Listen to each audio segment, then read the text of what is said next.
Hey Froggy friends, Kirostyle here. Welcome back to Master Detective Archives Rain Code. Thank you so much for joining me here on stream. Hey everyone, good to see you. Kieran, congratulations on being first CB, Psycho Reaper, Yule, and Blue Moss, welcome to the stream. Thank you so much for coming by. It's good to see you all. Hey Twilight, welcome to the stream. So, we are about to start chapter 5 of this game, which is the last full chapter of this game. And boy, I'm excited. Excited to get this game over with. And again, you know, I think this game has some merits, but I want to just finish it. And I admit, things are kind of getting interesting, but yeah. Now, before we get going, I want to talk about the ending of the last chapter, because I've been thinking about it since yesterday. Obviously, you know, on stream I was lambasting it, but like as I was thinking about it today, I found more plot holes or other things that I think don't work, and I need to get it out before we get going. So again, if you stumbled upon this video on YouTube by accident, or if you're watching this and you're lurking and you haven't seen the ending to chapter 4, spoiler warning, I'm going to talk about the ending of chapter 4 here. So, you know, chapter 4 had kind of an interesting mystery to it, but there were a lot of little plot holes. Hey Armand, welcome to the stream. Now, normally like a couple oversights I'm okay with, but it's the way that chapter 4 was portrayed that makes it so that these plot holes are a little bit more gaping. And that's why I want to talk about them before we get going. Hey Ash, welcome to the stream. Thank you so much for coming by. So again, I'm going to start talking about the ending of chapter 4. Spoiler warning. So chapter 4... Oh, thank you for the chaos, CB. Good way to start the day. So, the murder that happened in chapter 4 was pre-planned, right? It was, you know, premeditated murder. It was not spontaneous. It was not spur of the moment. But for a premeditated plan, there were so many areas where things could have gone wrong that were left completely up to chance. So it was like, if it was premeditated, why would you leave so many things up to chance when you really only have one shot for doing it, right? Kind of like how in chapter 1 there was like throwing the key underneath the body and then dropping the body on it.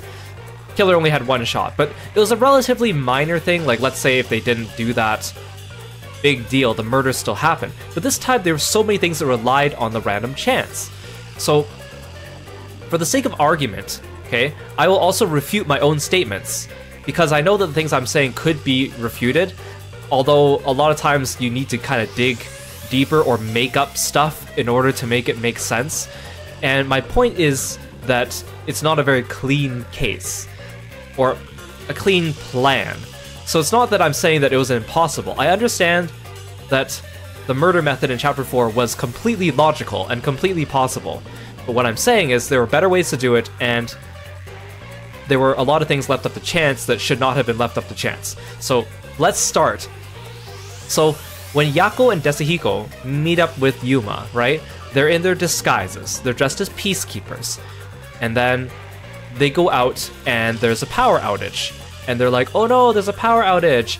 And then Yako says, oh, you guys should go check on Dr. Weska. I'm going to create a diversion. Right? So he runs out of the hallway. He says, I see the killer. And then he leads all the peacekeepers away. Now, consider this. So I already mentioned this one yesterday. So he goes out, he leads all the peacekeepers astray. And then what? Somehow he has to lose all of them and then make his way back to the first room of the lab and then hide himself inside the vent before Desahiko and Yuma get there. So we just beeline directly there. So it's not like he had much time to do that. So he had to shake off the trail of all the peacekeepers, which was a bunch of them, and then go inside and hide himself. He also had to depend on there not being a guard left behind, because just because he shouts, there's a killer, and then leads a bunch of peacekeepers around, doesn't mean he got all of them. And especially if the power went out, you would think some of them would be guarding the lab. So that he was depending on not having a single peacekeeper left in there. Now, Yomi could have directed the Peacekeepers away from that entrance on purpose, because we do know Yomi was like the puppet master, but Yako did not know that Yomi was puppet mastering him, so he did not know that that could have been done. So he would not have known that there'd be no Peacekeepers there. So already that's a point of critical flaw. Then he hides himself in the vent, okay? Whatever. Now, I'm also thinking about this, and I know this one's a bit far-fetched, but hear me out. Yasuhiko can create any kind of disguise, right? If Yako knew ahead of time he needed like a space suit or an airtight suit to block out the poison gas chamber, and they went there in Peacekeeper disguises, could he not have asked Yasuhiko ahead of time to give him like an airtight, modified Peacekeeper design? Like, he could have been even like, even if it was too big to fit under your clothes, it's okay if he looks kind of like the chubby Peacekeeper, because he could have lied to Yasuhiko ahead of time and just told him like, oh, there's a lot of poisonous gas, we need these airtight suits, could you prepare that for us ahead of time? And it's not like he asked him, like he could have asked him a couple days in advance to give him time to prepare that. I know Yasuhiko's disguise is not a fool-all end-all, but the game kind of makes it like a superpower, so I think that's within the realm of possibility, but he didn't do that, okay? Whatever, I can understand that. Now, when Yako was riding Amapal, every time we hit the electrical panel, Amapal got shocked and then turned off. But before he turned off, there was like a split second of footage that we still saw, right? And every time we rewound time, that we undid that. Every time that happened, we were electrocuting Yako, right? What if, when he got electrocuted, he slipped off and fell in front of Amapal just as the feed cut off? They would have seen him, even if they rewound time and he didn't know about it. Fubuki and Yuma would have seen it. Now, I know, realistically, the second Amapal gets shocked, all electricity should be turned off, so even if he does get fried and fall over in front of him, it shouldn't catch it. But then the game portrays it as you get a couple seconds of feed cutting off, which is unrealistic, but the fact they portray it like that means that it's within the realm of possibility. And again, Yako does not know the capabilities of Amapal that well. He doesn't know that Amapal might not be able to withstand that electricity or might not have its camera feed cut off immediately. So that was also an area of uncertainty for him. Now that's kind of far-fetched, I admit. Another key thing is he depends on when he goes into the room that Huesca's looking away from the door. Because I know Huesca is trying to lure us in there to kill us, so that he could leave us behind and escape. But that means that he anticipated us coming by. Now, realistically, we would pass through the toxic gas, we wouldn't die right away, we'd still have 30 minutes, and presumably get fried on the electric panels. But let's say on the very, very off chance we get the right route first on the electric panels and don't get shocked, that means we still reach his door, right? He should have been prepared for anything. He should have, this was his, like, the denouement of his escape plan. He should have been looking at the door, right? Instead of looking at his computer and with his back turned. Especially if he knows that he's deaf, he should have put on like a hearing aid or something like that, because this is an integral moment to the rest of his life. Let's say that he was looking at the door for argument's sake, and we took too long getting there, so he got tired and decided to turn around on his computer. Yako doesn't know that. Yako didn't even know that Huesca was going to pull that plan. That was a gamble, that Huesca would try to lure us in there. So when he goes in there, if Huesca was turned around, then he'd have to scuffle with him, and then that Amapal would definitely be able to walk in on them, or even catch the sound on camera. So that was a risk. Him going in and then stabbing him in the back too could have caused noise. That was also a risk, right? He doesn't know how good Amapal's hearing is, and I think we would have heard that. So again, there's all these areas of uncertainty in a plan that should have been very premeditated as well. Now, okay, you could say that everything just happened to go according to plan, right? And he gets out, and then he gets stabbed by, I think. Why couldn't Yako have just stabbed himself and then claimed that Fink came by? I know he needed Fink to disable the electricity, but the electricity, the only purpose that served was to direct Yasuhiko and Yuma at the entrance to say, oh, Huesca might be in danger because the lights went off. Surely he could have just said that to them. Go check on the doctor, I'll create a diversion, without the power outage. Would not have been necessary at all. So he didn't even need to hire Fink. He could have just stabbed himself and called it a day and pretended to. Now you might think, oh, maybe Yako wasn't resolved enough to stab himself. Fine. But he was resolved enough to get himself electrocuted over and over again, even if he didn't feel it. I think he could have stabbed himself, right? Okay, let's say he didn't have the guts to stab himself, right?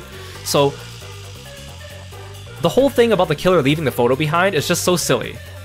One, why did he even give a photo of himself to the killer that had his wife in the picture? Why didn't he just give a photo of just himself?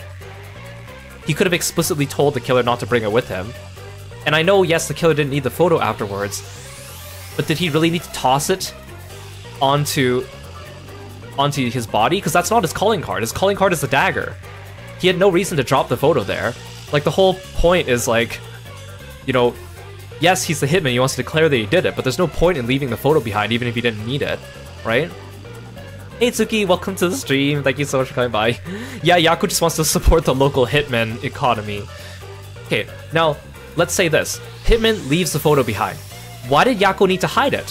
He could just put it in his pocket. It would not be out of the question for them to search his pockets and find a photo of him with his wife. Why do you need to hide it? Like, it would not be weird at all for him to have a picture of himself and his wife in his pocket. In fact, hiding it and covering it with blood just made it more suspicious, right? He also didn't need to hide the map. He could have just kept the map on his body, or he could have hid it like in the vent when he was hiding. Also, he didn't know that the map came from Yomi, right? Like, the key piece of evidence was that the map was from a room that only Yomi had access to, but Yaku didn't know that. He could have just thought it was from a map anywhere. He for all he knew, it was just a map from a random peacekeeper, or he swiped off a desk. He wouldn't know that he needed to hide it. Let's say, for argument, that in Yomi's message, he tells Yaku that he needs to hide, or like, not reveal the map, right? Wouldn't it have been safer for him to just not bring it, or hide it in the vent earlier? At least that way, if it was found, it wouldn't be linked to him. Or, like, make a hand-drawn, coded version of the map, like with like simple lines and stuff, so that no one would know exactly that it's a map. He didn't need to bring the original copy. He could have made some other scribbly version of it that no one would be able to link back to what it was, right? Unless he wanted the detectives to find it and point at Yomi, but he didn't even know that Yomi was involved. Or he could have, I don't know, swallowed it or something like that, right? There was really no need. Or he could have left instructions for Fink to allow him to hide it first before he got stabbed. Let's say, for sake of argument, he didn't tell Fink that he was the one hiring him to kill Yaku, right? He should have at least put a failsafe in, like a safe word or something like that.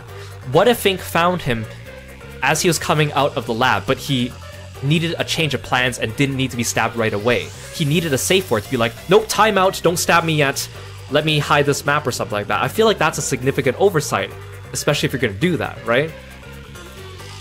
Like, it just seems silly. Yeah, like, he also would have, like, covered both of them in blood.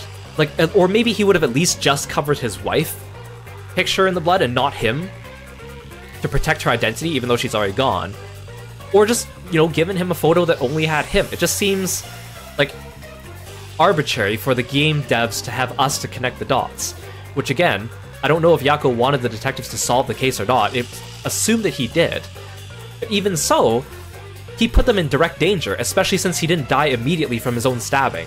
So they could have escaped, but they couldn't because they were carrying his dead body, which hindered them, and he would know that, right? So if he truly cared about the detectives and wanted them to get out of it alive, because he was putting them in danger, he would have made it more failsafe at the end, but he didn't. He intentionally endangered them more than necessary by having himself not die immediately from the stab wound and having them carry his body around, right? So that seems a bit counterintuitive, other than making dramatic moments, right? Now, how about this? What if he just hired Fink to kill Wesker directly? I know there's something to be said, he probably wanted to do it with his own hands for revenge, but it's not like he confronted Wesker and was like, I'm gonna make you feel bad about what you did to my wife first before I kill you. He just went up and shanked him and then walked away, so he didn't get that satisfaction. Why didn't he just get Fink to do it himself? Now, maybe Fink could have turned it down because it was too difficult, right? Because the hallway and the safety measures, but I think he still could have done it because he's like a hitman with a 100% success rate, pretty confident. The peacekeepers said that, you know, they wheel in food to Wesker every few months, and he makes them check for anyone in the crate. I still think Fink could have, you know, paid someone off or snuck into a crate, and then the second they check out that crate to see if anyone's inside when they open it, he just comes out, stabs Wesker, stabs the scientist to deliver the food, switch places with one of them, and then leave after disabling the security, no one would find out right away, he would still be able to do it. Or poison the food. Sure, he wouldn't be able to use his calling card, but maybe like Yako could write in his request, you don't need to use your calling card, I'll pay you regardless as long as Wesker dies. Unless it's like a code of Hitman or something like that he needs to do it with his knife. But even so, I still think, or Yako could have done something to poison the food himself ahead of time. I'm just saying there's a lot of ways he could have done this without needing to die. Like, there was no real reason for him to die other than to create the dilemma for Yuma. He could have killed Wesker and lived.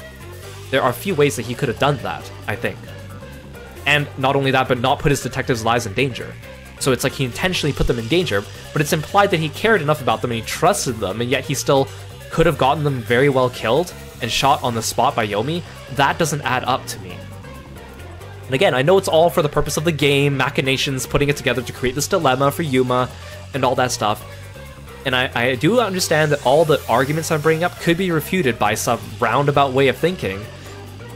But my point is, for a premeditated murder, there were so many flaws and so many points of random chance that one would not risk if they were to try to do this ahead of time.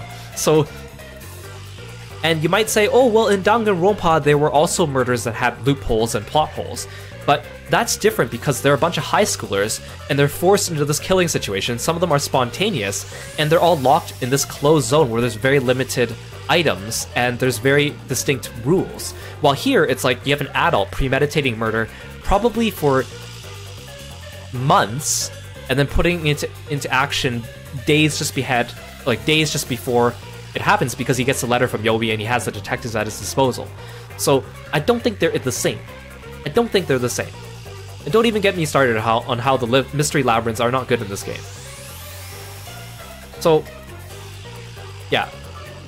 I just wanted to get that out because I've been ruminating on this case ever since yesterday about all the things that I think don't hit with me just quite right with it. Hey Hakaze, welcome to the stream. Thank you so much for coming by. Yeah, it's like again, if this was a completely new IP with a completely new writer, I would be more forgiving of it. But the fact that it's supposed to be succeeding Danganronpa, again, shows me that they are capable of better than this. Yeah, like, I think this happened this way just for the plot isn't really a good justification. It takes away your suspension of disbelief. And, like, Ace Attorney and Danganronpa and Zero Escape are able to include a lot of these things within the realm of belief for the setting and still pull it off. So, I don't know. There's just too many things that I think did not work for me there. And I just really needed to get it out there. But again, if you like this game, and again, I still think there are things in this game to be liked by some people somewhere out there, that's totally fine. But I still think these flaws exist, and I need to acknowledge them. Okay. That's enough ranting from me. We're gonna start Chapter 5, which is presumably the last chapter of the game other than the epilogue. We just got back onto the ship, and then the WDO blew up.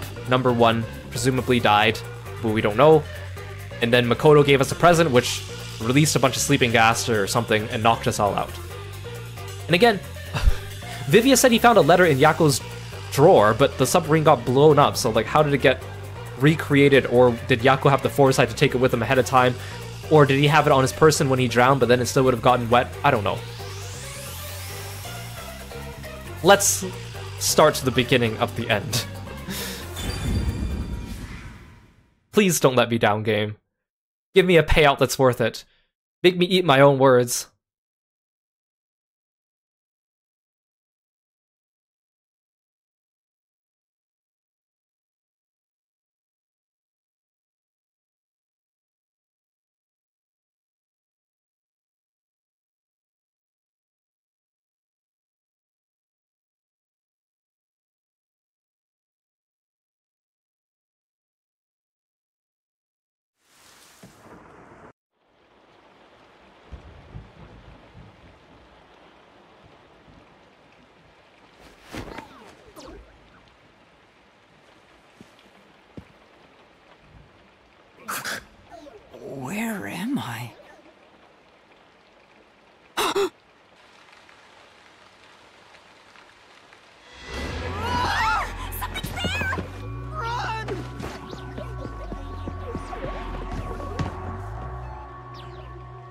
Am I playing Fatal Frame now? Where is he? In like an old Japanese room? What was that? Where are we? I don't know, but it doesn't look good. Yeah, it's kind of fitting that I'm going on vacation right after I finish this game. It is almost like I need to go recover my brain cells, but I did not plan this out in advance. It just happened to line up perfectly. Oh man, this place is giving me the creeps. Well, let's just look around and figure out where we are for now. It really does look like I'm in Fatal Frame. No, wait. I have to figure out where I even am. This is...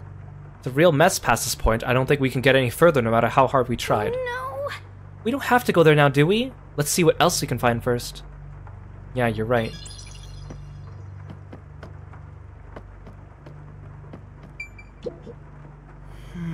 This door doesn't seem locked, but the knob's broken, so we can't get through. Guess you got no choice but to kick it down. We run out of places to go, that might be the only way. But for now, let's look someplace else. No, let me get the secret! I see the secret on the shelf! Kurumi! No, forget Kurumi, I need the secret. She's dead. No, she's not! Kurumi, wake up! Kurumi! Oh, thank goodness. I almost kind of wish that we had, like, Gumshoe Gab with Kurumi as well. Yuma, where am I? I don't know. I just woke up too.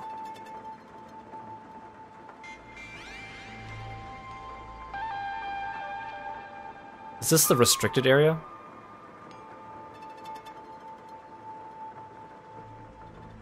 What is this place? I've never seen anywhere so creepy. You don't know where we are either? It's raining, so it's probably somewhere in Kanai Ward. But I don't recognize anything here. Who knew there was a place like this in Kanai Ward? There are some rundown shacks over there. It looks like a rural village. Hey, Yuma. Do you remember how you were brought here? Let me think.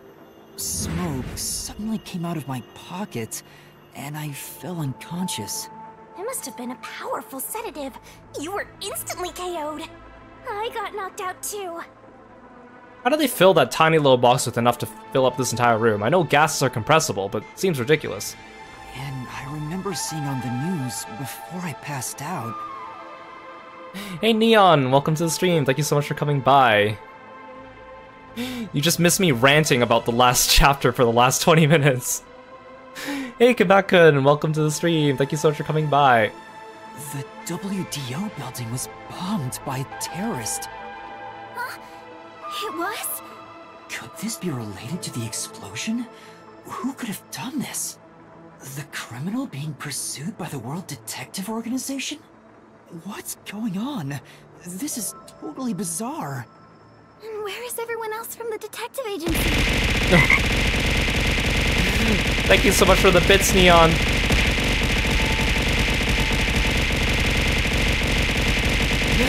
Yes, maybe these bits will help cheer me up and lower my blood pressure so I don't rant enough. I really appreciate it. Thank you, thank you.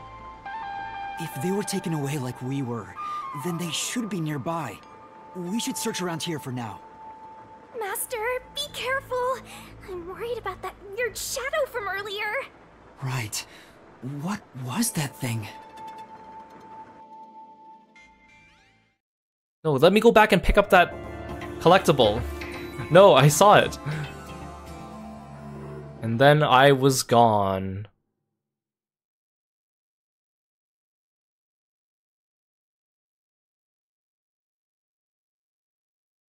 Oh, Hermes duffel coat.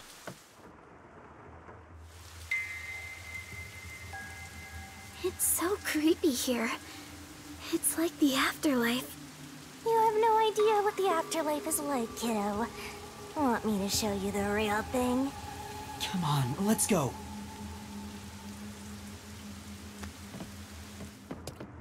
Oh, let me go back in there.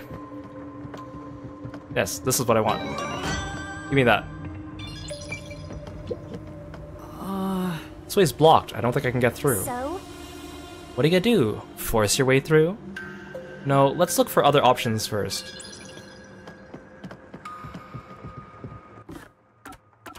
Man, I really hope Chapter 5 is worth it.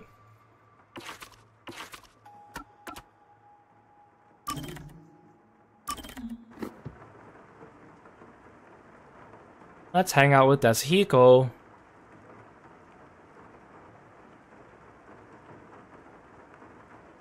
After this loading screen.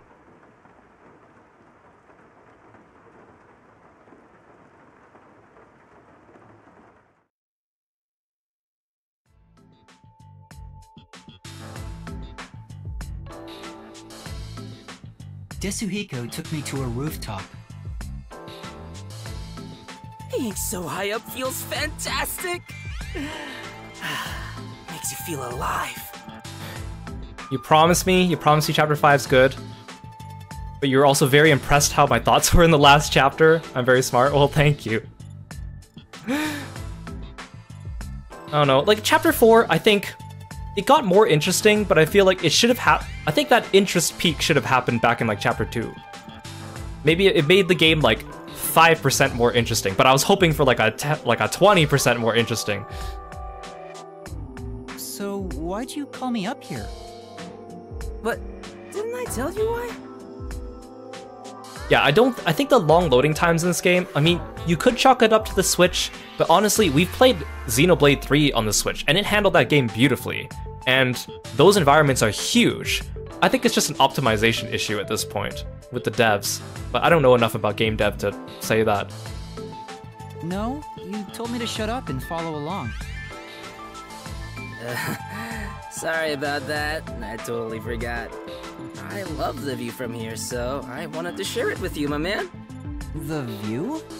Well, I guess it's not so bad, but it isn't exactly exciting either. Yeah, it's not the best view in the world or anything. The reason why I love it up here is because it helps me envision my mission of becoming a star. Your mission? Yep. It's to completely capture the hearts of all the people I can see from here. If I can't charm them all, then who am I to say I'm a star, you know? I suppose that's normal to expect from a star, yeah? Totally! A real star could charm 100 or even 1,000 times more people. Speaking of which, I've been wondering, why do you want to be both a star and a detective at the same time? Huh? Where did that come from? Well, I figured detective work is done in the shadows, but a star kinda has to stand out and shine. I just thought it's a weird combination. I see. Well, I was planning on writing about it in my autobiography. But why not? I'll let you in on a little secret, my man. I had the feeling he was itching to talk about it. So, the reason why I'm both a detective and a star. I should start with why I became a detective in the first place. Here's why. I had the talent for it. Huh? That's rather short. Yep. I've been handy since I was a kid. I was especially good at disguising myself. When I realized I'd make a good detective, it was smooth sailing from there. But you didn't learn how to disguise yourself in school. How did you know you were good at it? You might not believe it, but I was a pretty gloomy kid with some real self-esteem issues. What, you? Really? I always wanted to become someone else, so I started making disguises. Though I figured I had the talent for it, I was surprised to see how well it went. I was half expecting him to say that he started disguising himself so he can sneak into, like, girls' locker rooms or something like that, because that would totally be on brand for him. You as a gloomy kid? I can't even imagine it. And I say that, but it was honestly just the angst of growing up, that sort of stuff. It's not like I had a terrible past or anything, so don't worry about it. I get why you became a detective, but why do you also want to be a star? Well, this all started while I was still training at the WDO. I was undercover as the singer of a band at a concert. At the time, I wasn't interested in becoming a star or anything, but when I stood on stage, it was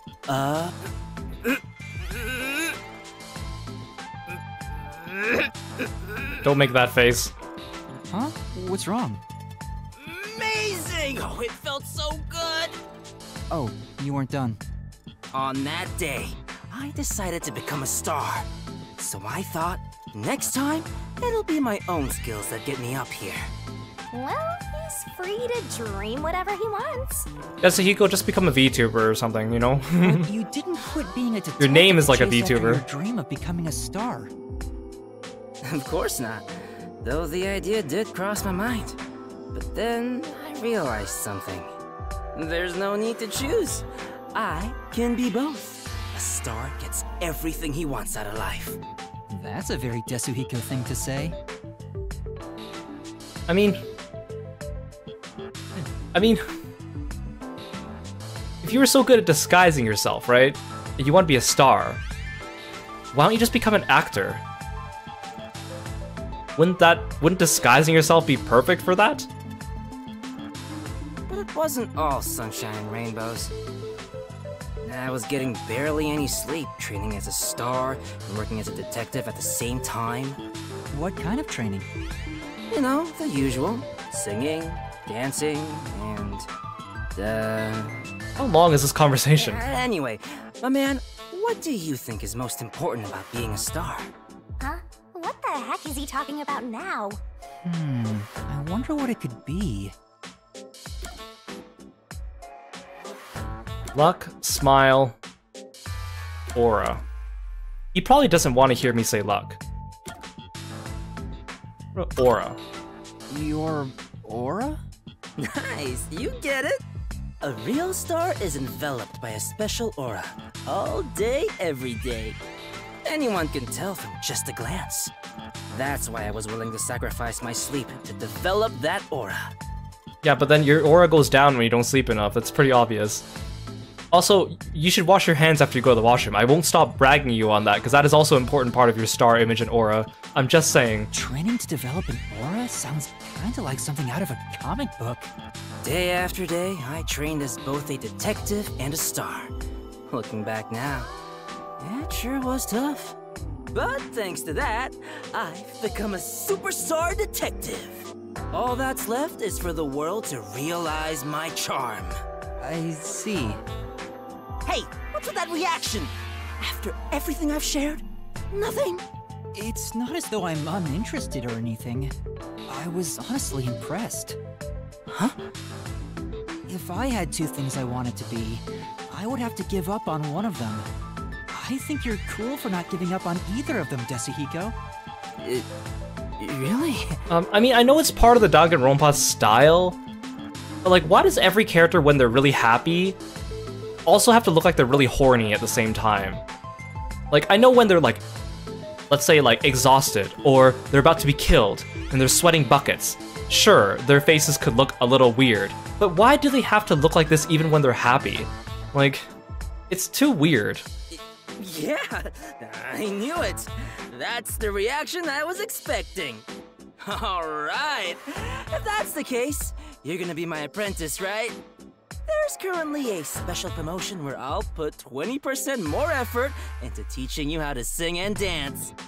I think I'll pass on that. Master, you and Desuhiko seem to have grown even closer.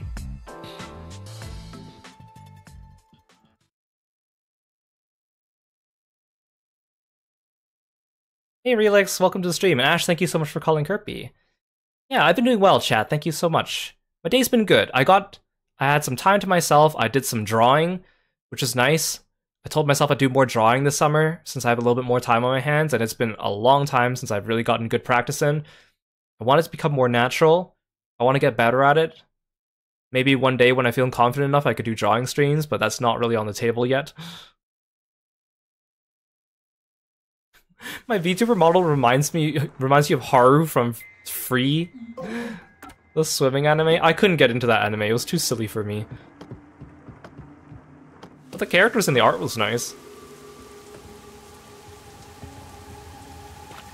It's so scary! Monster. Yeah, that guy was kind of weird about water too, if I recall correctly. Someone's there. What are they doing? Again, I feel like we walked into Fatal Frame or something like that. We've changed games now. We're in Fatal Frame now. If they live around here, they might know something. How is Freeze silly for me? Like, I think I watched the first, like, 2 or 3 episodes, and I don't know, the characters were just so weird. Like, not like in the, hey, this is charming kind of weird. It was just like, these guys are just weird, and I just couldn't get into it. But then again, I usually don't get into, like, slice of life or, like, sports animes very much. Unless they're, like, really good, but I don't usually get into that genre. I only watched it because my friends were watching it. Wait, you're going to talk to them? I think that's a bad idea. But we have to find out where we are. It'll be fine, I think. You sure about that? This sounds like a great idea. This can't possibly go wrong. Hey, Sunflower, welcome to the stream. Is this really okay? We're just gonna talk, so it should be okay, right? Oh, thank you for the frogs.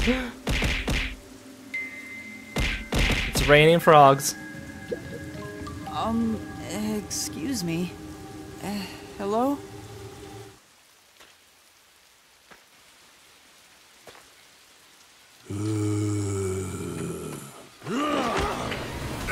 Ah, Resident Evil! Dr. Weska, unleash the T-Virus!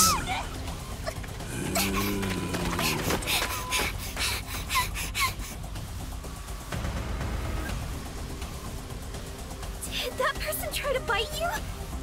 Is that... Actually, it looks more like he tried to lick me. It like zoomed in on his tongue. Was that a zombie? A zombie? No way!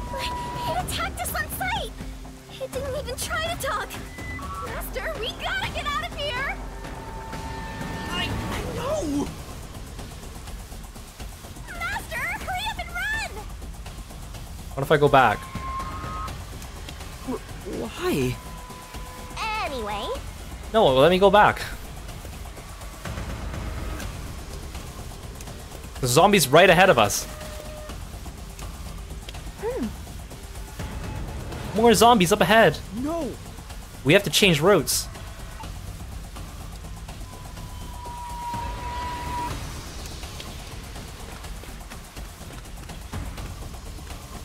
Where should I run to?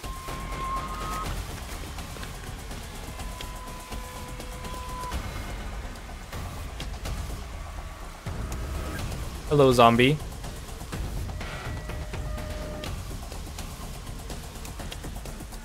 Yeah, maybe it was the meat buns.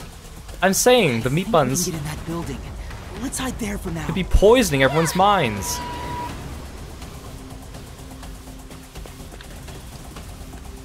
I was just saying in previous streams how they kept saying that, like, they kept talking about how good the meat buns were everywhere all the time, and I was like, what if the meat buns are like a mind control device?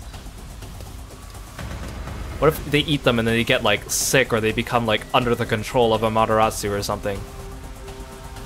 We all know the real mastermind is the ramen shop owner.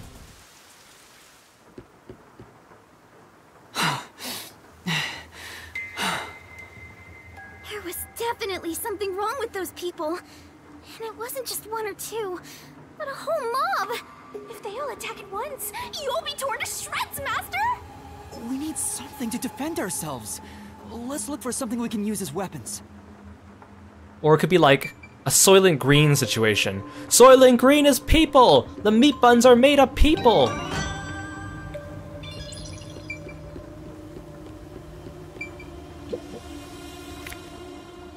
An envelope?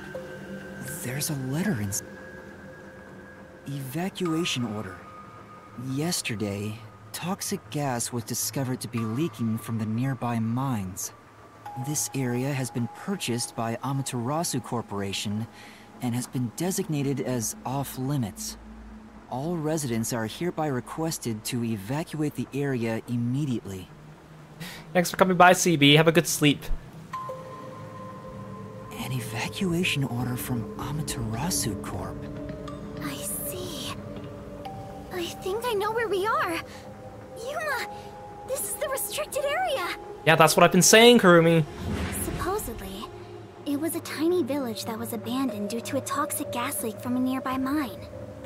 Ever since then, the whole area has been restricted. So this is where you were talking about. I didn't quite catch that. Can you show me that flashback for the 4th time or the 5th time? Isn't this where the corpse processing facility is supposed to be? This is becoming more of a horror story by the minute! Spooky, spooky, spooky! Okay, I don't understand you at all, Shinigami. You love death. You're scared of other ghosts, but not the ones we see when we're astral projecting. You love locked room murders, but you're afraid of horror stories. Oh, yeah, that rumor. I need to confirm it with Kurumi. Like, I almost think it's just a... It's like a waifu thing, isn't it? Like, oh, Shinigami feels helpless and scared. Don't you want to... Doesn't that make you want to protect her? Like, it's that kind of thing? Rather than an actual character trait?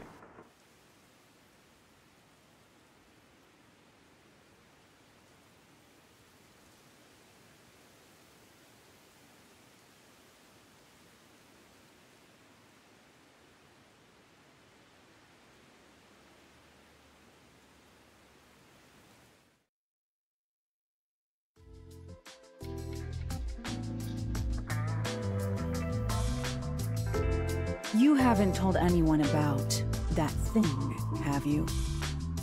Huh? What thing? The blackmail? Halara, you just pay me 2 million Shen. Actually, you don't even need to pay me. You just need to write off my debt to you. And we're even. My adoration for cats. And my cat allergies. Cancel my debt. Easy peasy. I haven't told anyone. We made a promise. You better be telling the truth. It is true. Alara, you should trust me more. Who's my favorite detective sidekick? Honestly, Halara is the only one who seems competent. I think Vivia would be competent if he wasn't consistently lazy and also spoke in really vague, roundabout ways and also tried to murder me. So, honestly, Halara is probably the best sidekick, and then Kurumi's probably the second one. You know I don't trust humans. You have said that before. Why are you so mistrusting? There's no way you being a detective fully explains it. That's none of your concern. But I'd like to know if there's a reason why. I'm not telling. Alara is so stubborn. But I still have a card I can play. Blackmail, blackmail, blackmail, blackmail. Oh yes, I'll threaten them with brute strength. That's gonna work. How would I threaten with cats? I mean, I guess it'll work. But you don't want me to tell anyone about the cat thing, right? Is that a threat? Yes. I'm joking. I want to know as much as I can about my coworkers here at the agency. But I'm not going to force you to say something if you don't want to. Yeah, you would say on the list of partnership deal breakers, trying to kill you should at least be a top 10. Not only that, he tried to kill me once and he tried to stab me like many, many, many other times in the mystery labyrinth. Fine. As long as you continue keeping quiet about the cats, I will tell you. That's what I thought too. I thought Vivian was cool until we actually partnered up with him. Then I just found him annoying. So Felix, welcome to the stream. Thank you so much for coming by. Are you sure? It's nothing interesting, mind you. When I was young, I didn't suspect others like I do today. You could say I was pure and innocent. I never doubted what people told me. Whenever someone lied, I thought they had no other choice. I truly believed that. A pure and innocent Halara? I can't even begin to imagine it. Something made me change during middle school. My parents were caught in a scam. It was a common investment scam where they thought they were investing in stocks. Come on, you gotta save that Nigerian prince. No one else is gonna save him but you, because you have blood ties to him. Come on. Fortunately, I didn't bring total financial ruin to our family. However, this led to my father becoming utterly depressed, and his relationship with my mother suffered, which resulted in a so-called broken home. Aw, that's I sad. see. Are you disappointed by this boring story? Is that why you keep trying to get money out of me? No, it's not that. Well, the event itself isn't important. What matters is the culprit. The culprit? Was the culprit a relative? No, that's not it. The culprit who scammed my parents Was a Nigerian prince. was my best friend. What? Well, that's awful. What? But didn't you say this happened when you were in middle school? If Kiro looks like his avatar, you'll be whatever type he likes. I do look pretty similar to my avatar, because I designed my avatar to look similar to me, but obviously my VTuber version is more handsome than I actually am. That's correct. In that sense, my friend was a precocious con artist. My so-called friend used clever ploys to extract information from me, then used it to scam my parents. In the end, I was the one who destroyed our family. It was my fault. I don't think that's the case, Halara. No. It was the direct result of my overly optimistic outlook on life. Once it was all over, I made my decision. People will always betray other people. Humans are not to be trusted. I chose to never believe in another person again. So that's Halara's origin story. I'm sorry. I didn't realize it'd be this serious. I shouldn't have threatened you like that, even jokingly. Don't look at me like that. It may be a bitter memory, but learning what I value as a detective at such an early age was for my own good. We can't expect innate goodness from those we interact with daily. That is simply impossible. Because of that experience, I'm unfazed when I see one person betraying another. You seem pretty phased when Chapter 4 happened, though, I would say. Laura is shrugging it off like some joke. That profile, that face seems to feel nothing. But I think... Then again, the Yuma telling everyone what Yako's plan was happened off-screen. So we never actually got to see their reactions to it directly. We just saw the aftermath. There's melancholy and sorrow in that expression. Master, you and Halara seem to have grown even closer.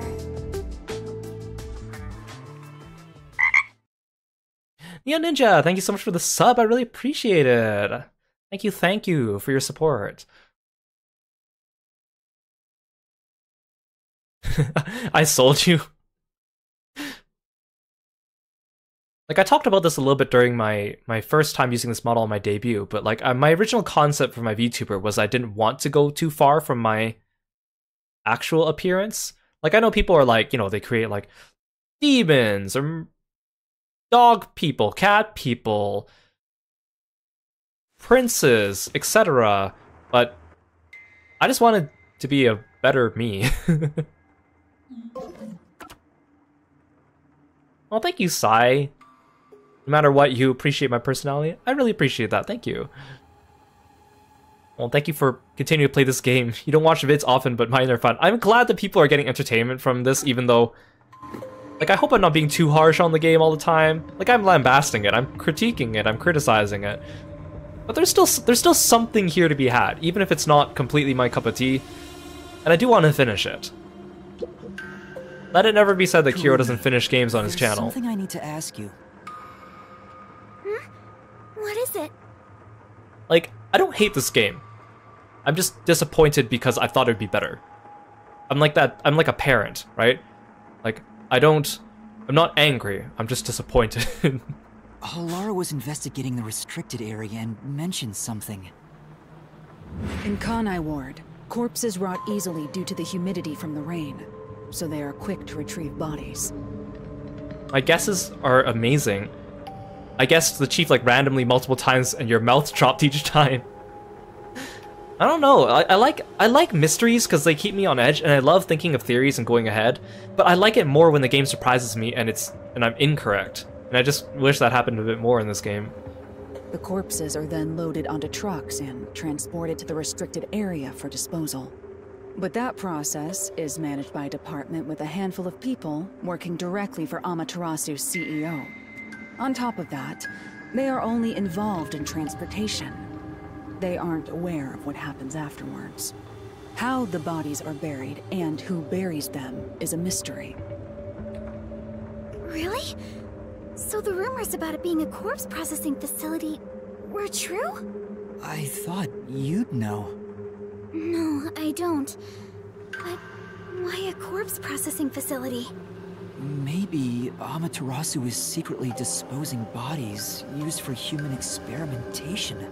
If that's the case, what if bodies coming back to life was an unexpected side effect of the experiment? Amaterasu is the precursor to Umbrella Corporation. Would that mean they really are zombies?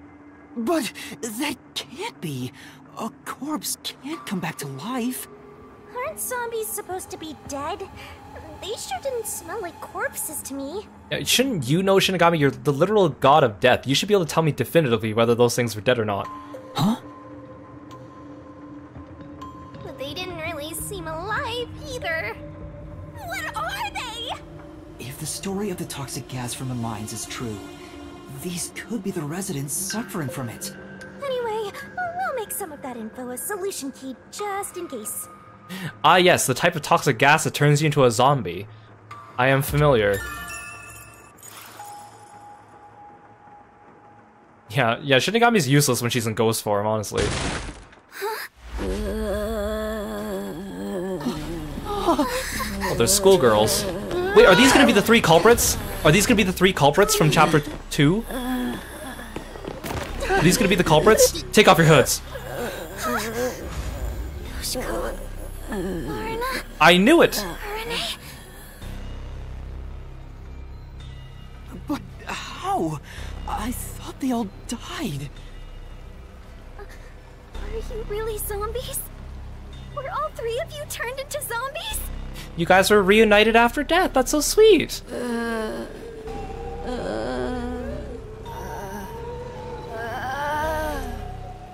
think we're in the wrong genre! Zombies don't show up in mystery titles! Well, they could. You're tired of me guessing, right? Better scram before you get eaten! Kurumi, let's run. Yeah!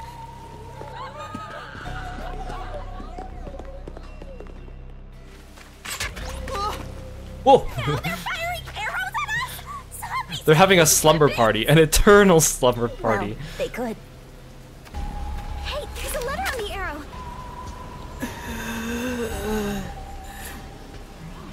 We'll close the door. Kurumi, let's hide. This way. I feel like the zombies aren't capable of opening doors. And also, whoever shot that arrow, very close to skewering Kurumi. I don't care how good of a shot you were, delivering that message like that, pretty risky.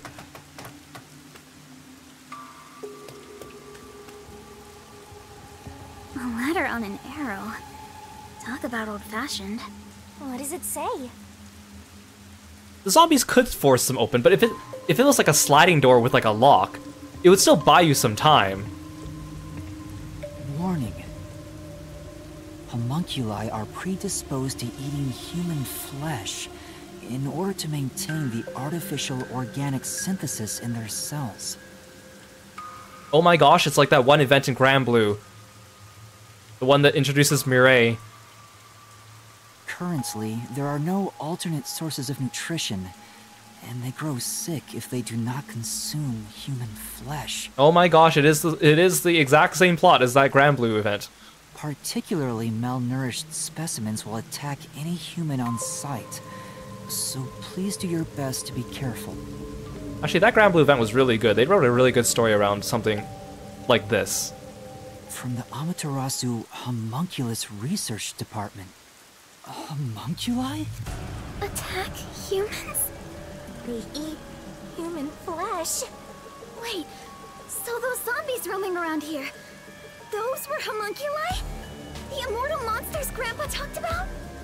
Then, Yoshiko and the others back there were just homunculi too? Well, they're not so immortal if they have to keep consuming human flesh to stay alive. If they're immortal, they would just stay alive, regardless, right? But they looked so real. What exactly are they?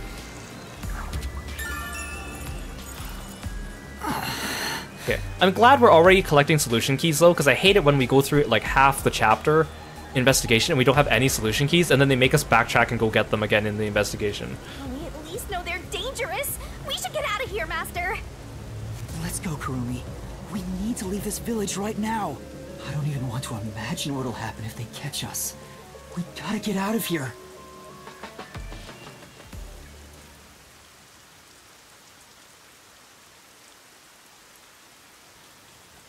White smoke that knocked out Yuma and the others is a novel illegal anesthetic developed by Amaterasu. We can get out this way. Well, first let me look for secrets. There could be other ones hidden.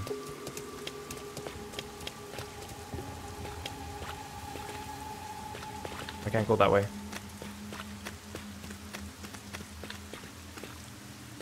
Can't go that way either. Hey, it's the priest. The one sitting over there. Is that the priest from the Nailman case? That one seems a bit calmer than the rest. Maybe we can talk to him. Maybe we can find out what his name was. What? This is a bad idea.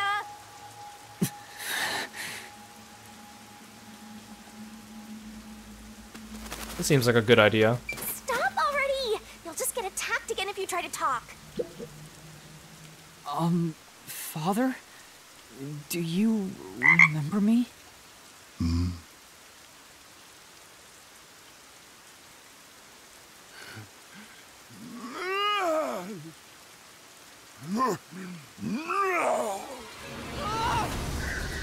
Oh, don't put a quick time event on me, come on. What did I tell you?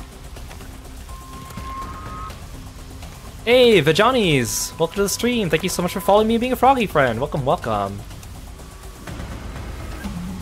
Oh, hey, Shachi. Oh, hey, Cardi. Hey, Worshipper. I don't know your name yet. These people are supposed to be dead. What is a homunculus It's almost like I anyway? murdered half the people in this entire ward. It's almost like these people are here because of me.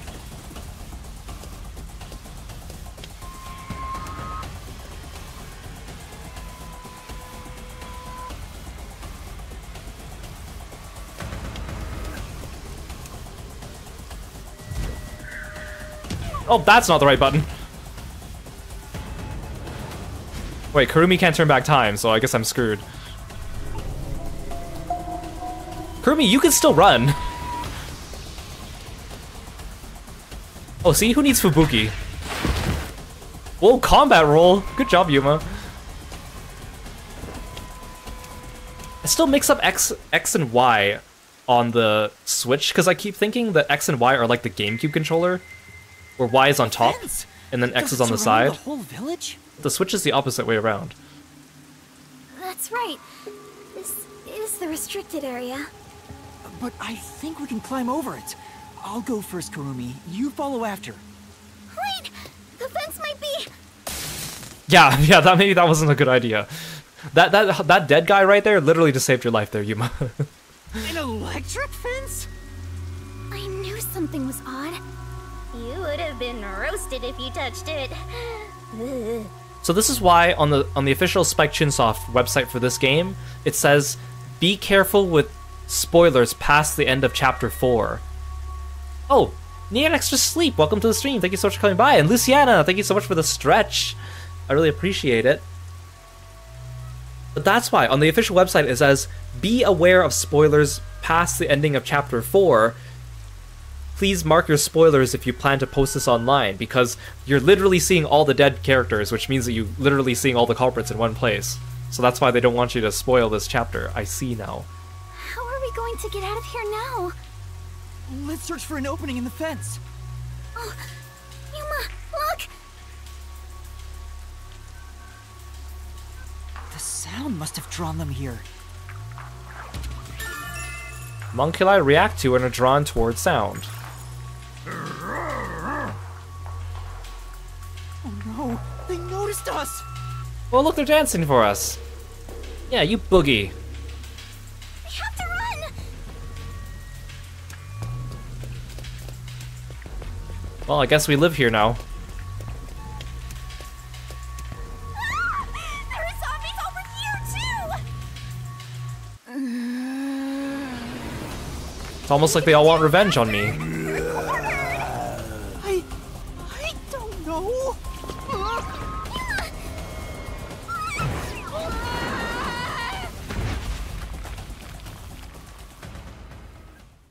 Hey V, welcome to the stream. Thank you so much for the stretch. I really appreciate it. You guys at home, make sure you're also sitting upright in your seats and you take the time to stretch.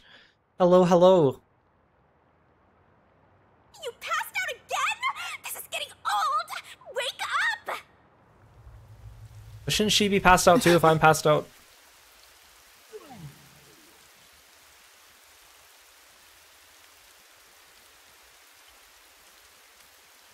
Hey, Yuma. What's that?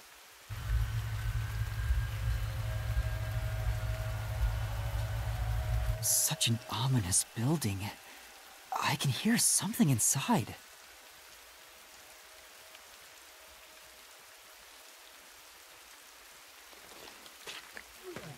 Yeah, you're right. Shinigami's being selective in her helpfulness. Massive. Just what is going on in there? Well, we're not gonna find any answers out here. Let's go in. Yeah, thanks for lurking, V. I know Lace is gonna play this game, so I'm sure you want to watch him play it too.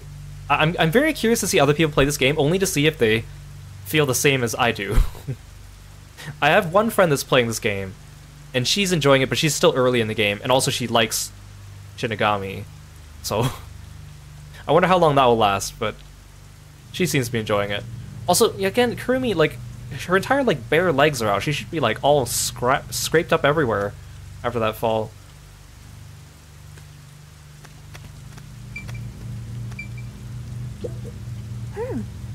It's one of those temporary toilets they always have at construction sites. Does that mean some construction work was being carried out? It looks like a permanent fixture, though. It must belong to a toilet collector living nearby. I don't think so. Looks like we can... These lights are incredibly bright. I guess this place would be pitch black without them. No. But Yuma, if they're switched on right now... Yeah, someone's watching over this area. We better tread carefully. Well, I probably shouldn't touch this fence. But here we go.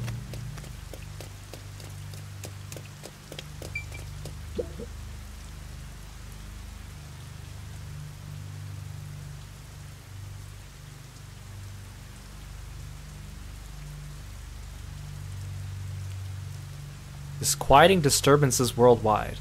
Locked-room murders, impossible crimes, military weapon heists, many more unknown atrocities are occurring across the world. Only the World Detective Organization can fight back.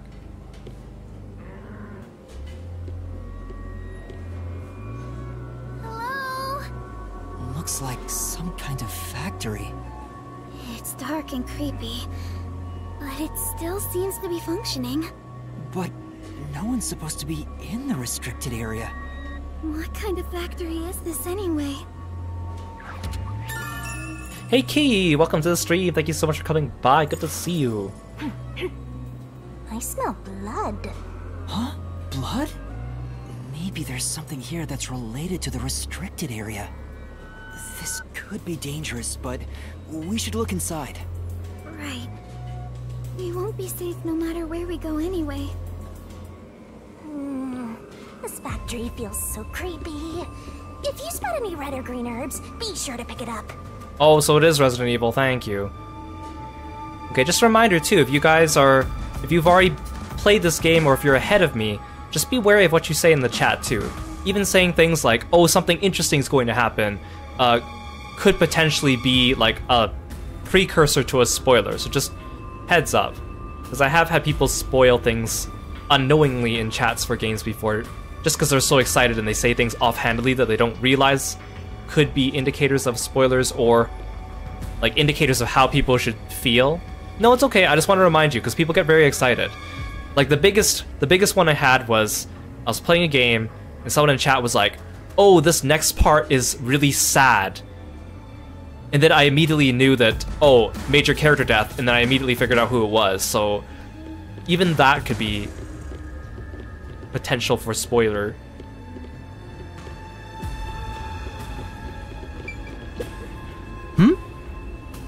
Why is this machine operating? There's nobody here to run it. Say, I'm getting nothing but bad vibes here. Be careful, Master.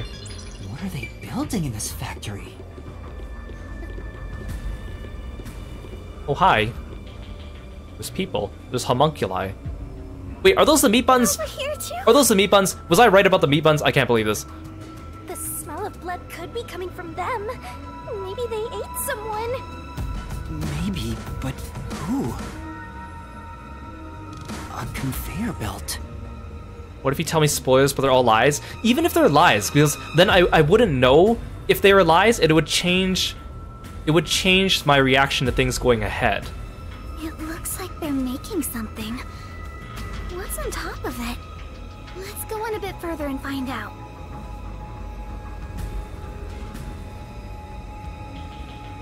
Yuma?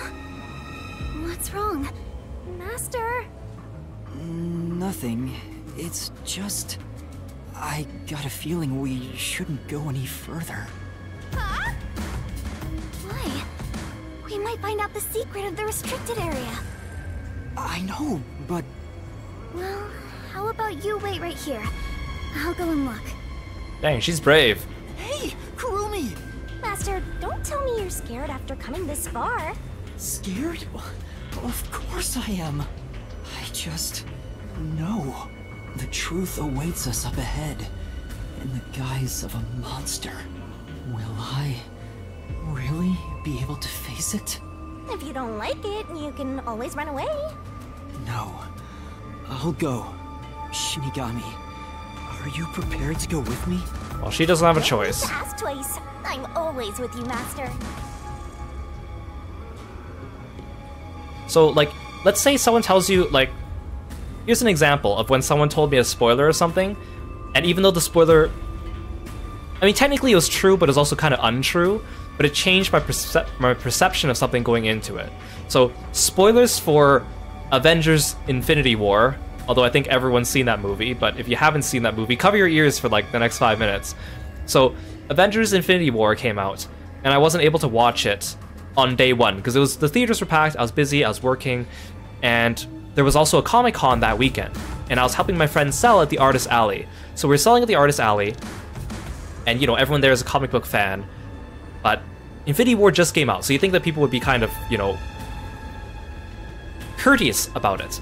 And we had some comic stuff on our table, like superhero stuff, and, you know, I'm a big Spider-Man fan, so we had Spider-Man stuff on it. So this kid comes by, you know, the kid's like 10 or younger, and he comes by and he goes, "Look, Dad, Spider-Man!" And then the dad just kind of went, "Oh yeah, he dies." And then they walked away. And I was like,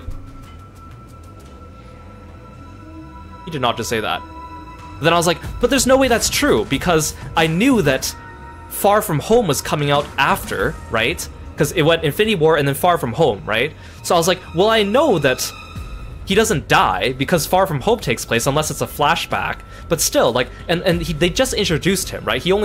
Tom Holland Spider-Man only had, like, Civil War, Homecoming, and then Infinity War, right? So I was like, there's no way he's going to die, right? But then when I went to see the movie, like, the entire time, I was just thinking in my head, he's going to die. He's going to die.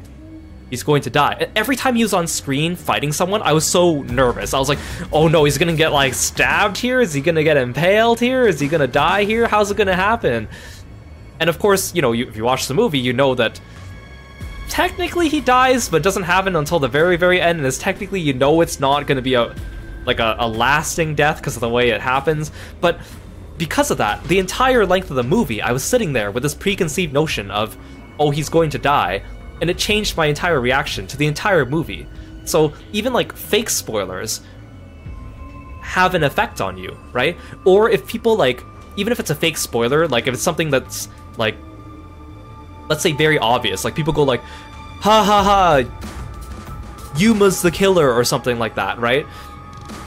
Even if in my head, in my heart of hearts, I know, oh, they're just joking, that's a spoiler, but already in my head, I'm going, okay, well, the fact they're joking about it, and they know I hate spoilers, means that I can already rule out the fact that Yuma's the killer, which means that there won't be a twist in the game about Yuma being the killer right? So even like a fake spoiler or a joke spoiler could still change my preconceived notion about where the game goes. Because then if I know it's a joke, then I can rule it out as being a possibility. Does that make sense? So it's just better to just, you know, not try to spoil people even if you're just teasing them, you know? That's my little soapbox thing for today. Yeah, that dad was so immature and so rude. He was at a comic book convention. He shouldn't have been saying stuff like that so loud. God damn it. So angry. Kurumi. I still can't believe the meat buns are here. Yuma, look! I thought they'd be making something horrible. But it's just meat buns. They look nice and fresh. No, no, no, no, no, no. Huh? Meat buns? But why here, in the restricted area? Welcome to the Kanai Ward Special Food Facility Tour. What the... Is this some sort of tour guide? This factory operates 24 hours a day to provide safe and secure food to the people of Kanai Ward. Safe and secure food monitored by zombies. This is where they make the meat buns we always eat? All factory manufacturing is fully automatic, so there's no staff on hand. So there aren't any workers around? Up ahead, we shall demonstrate how the specialty food is produced. I wonder if our presence here automatically triggered it to go off. I'm not sure. It feels like it was talking to us. That announcement sounds like a trap to me. But we can't turn back now. I've made up my mind. Oh? You're acting more like a detective now. You must have one hell of a mentor. Kurumi, let's keep moving. Yeah. I'm not so scared as long as I'm with you. Then stop running off without me. Yeah, screw those AIs taking away our jobs, and those zombies too, also taking away our jobs. Hiring zombies. Shaking my head. Capitalism is the real enemy here. Am I right? What kind of machine is this? Master, try messing with it. It'd be really What if I go bad up here ended first? Breaking it. Master, you're such a wimp. It's called a special food facility, but they're just making meat buns? I feel like I shouldn't be going this way. Maybe they're using specially chosen meat. Oh, it just Like comes there's back down. flavor unique to this factory. Yeah. Oh, I shouldn't have gone that way. Oh my goodness. Amapal, look away! There's a lot of them here, too. They're coming this way. They're eating him! And then they're gonna eat me! Oh my god! Note that there are no staff in this factory, but there are many hungry individuals wandering about. That's a reference to a movie, by the way. I think it's Trolls 2. Please be mindful, as they are partial to fresh food. Fresh food. It's talking about us. See? I told you it was a trap. How are you gonna get out of this? We can't go to the mystery labyrinth without a case to solve. How do we get away from these zombies? Pipe! I know! Sound! The zapping sound from the electric fence drew their attention. So some sort of loud sound may distract them. Quickly, Kurumi, run into the electric fence. All right, it's worth a shot. Hey, Master, don't you think that Amapal over there might do the trick? What if we just leave? Oh, they're just, okay. Oh, they're dancing for me, look, look. They're dancing. Anyways, Sound Oh. should distract them. okay. Anyways, there's a horror movie called Trolls 2. I think it's Trolls 2. I could be wrong about which one it is. But it was a sequel to Trolls, and they wanted to like turn down the rating. So instead of having the trolls like kill people and eat them, they like zap you with like a magical beam, and it turns you into vegetables. Like literally the person just collapses into like a pile of like broccoli or something like that. And then so they like zap this girl and they turn her into a pile of broccoli, and then they start eating her. And then like one of the main characters sees this, and then he goes like with like the worst acting ever. He goes, "They're eating her," And then they're gonna eat me! Oh my god! And I think that someone even made like a... Yeah, the oh my god, like they made a gif out of it too. It became a meme for a little bit. It's hilarious.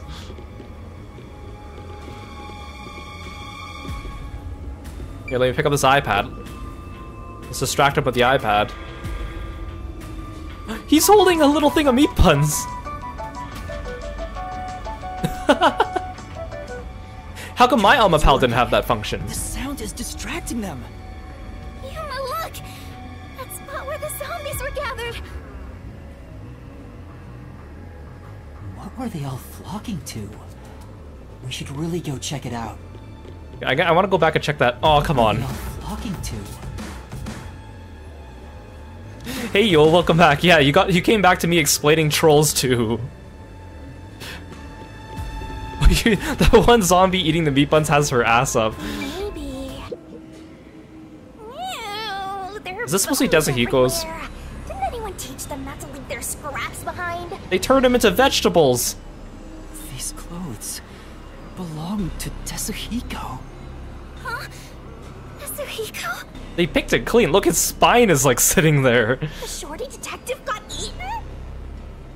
Oh, it can't be. No, he clearly disguised himself as a meat bun, and it was the wrong move. Please be mindful of sudden accidents while on the factory tour.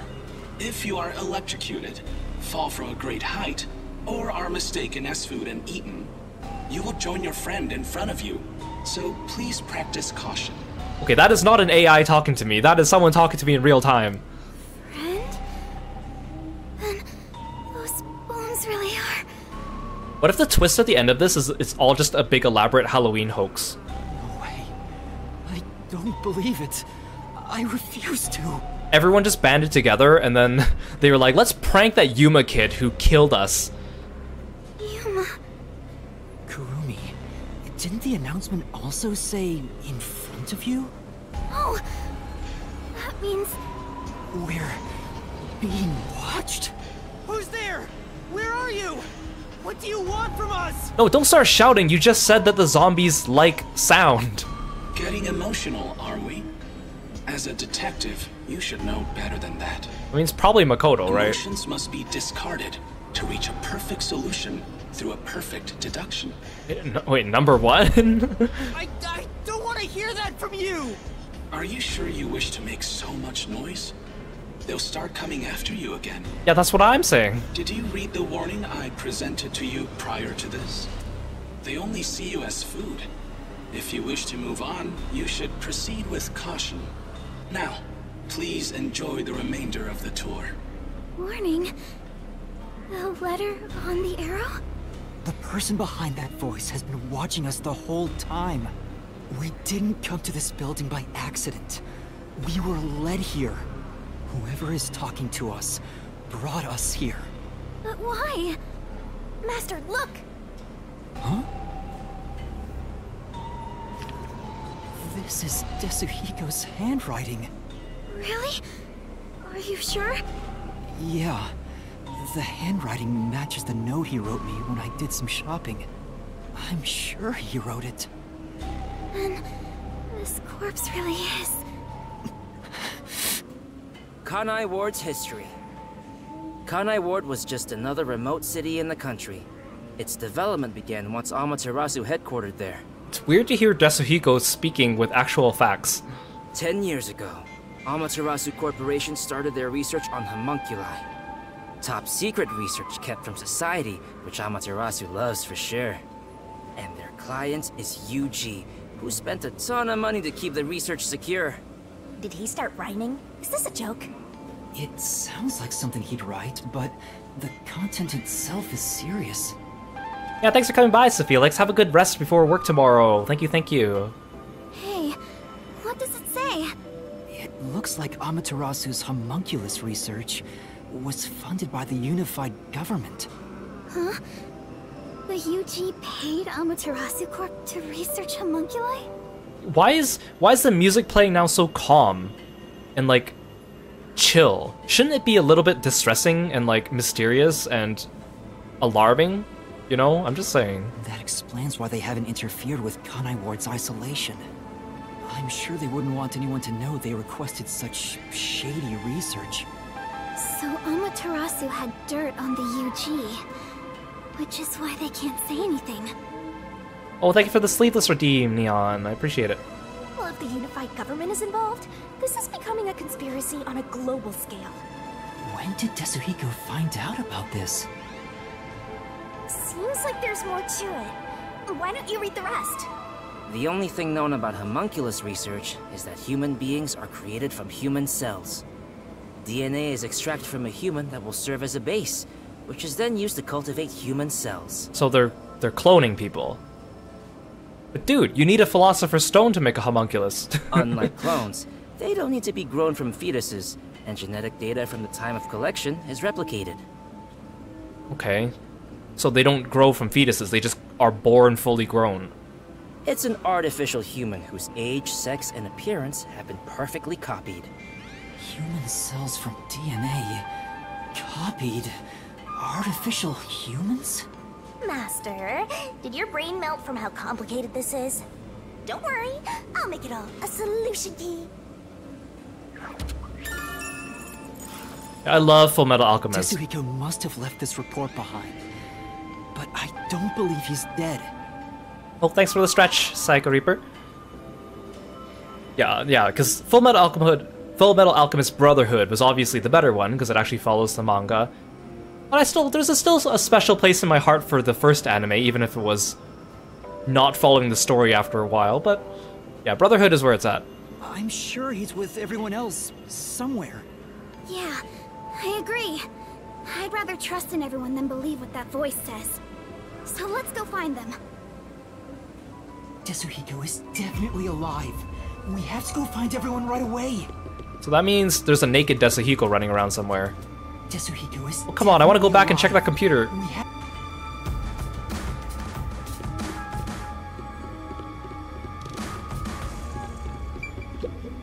I see. It looks like this machine's blowing air into the conveyor section. I said. Well, this is a food factory, so maybe it's to keep the place sanitary.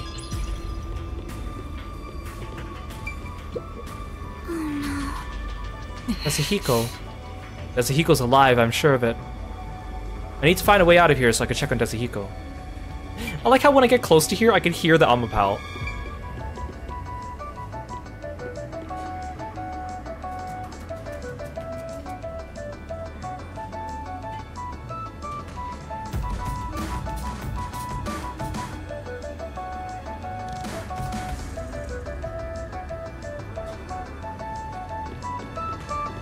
Oh, I can get right up to them. Oh, never mind.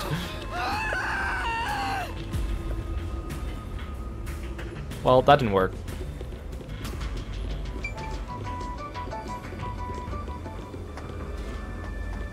How convenient, they left all these Amapals everywhere.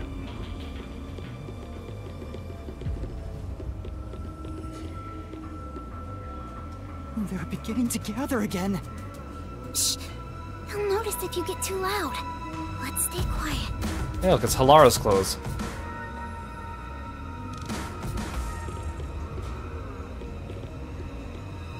How convenient. Someone keeps dropping all their iPads.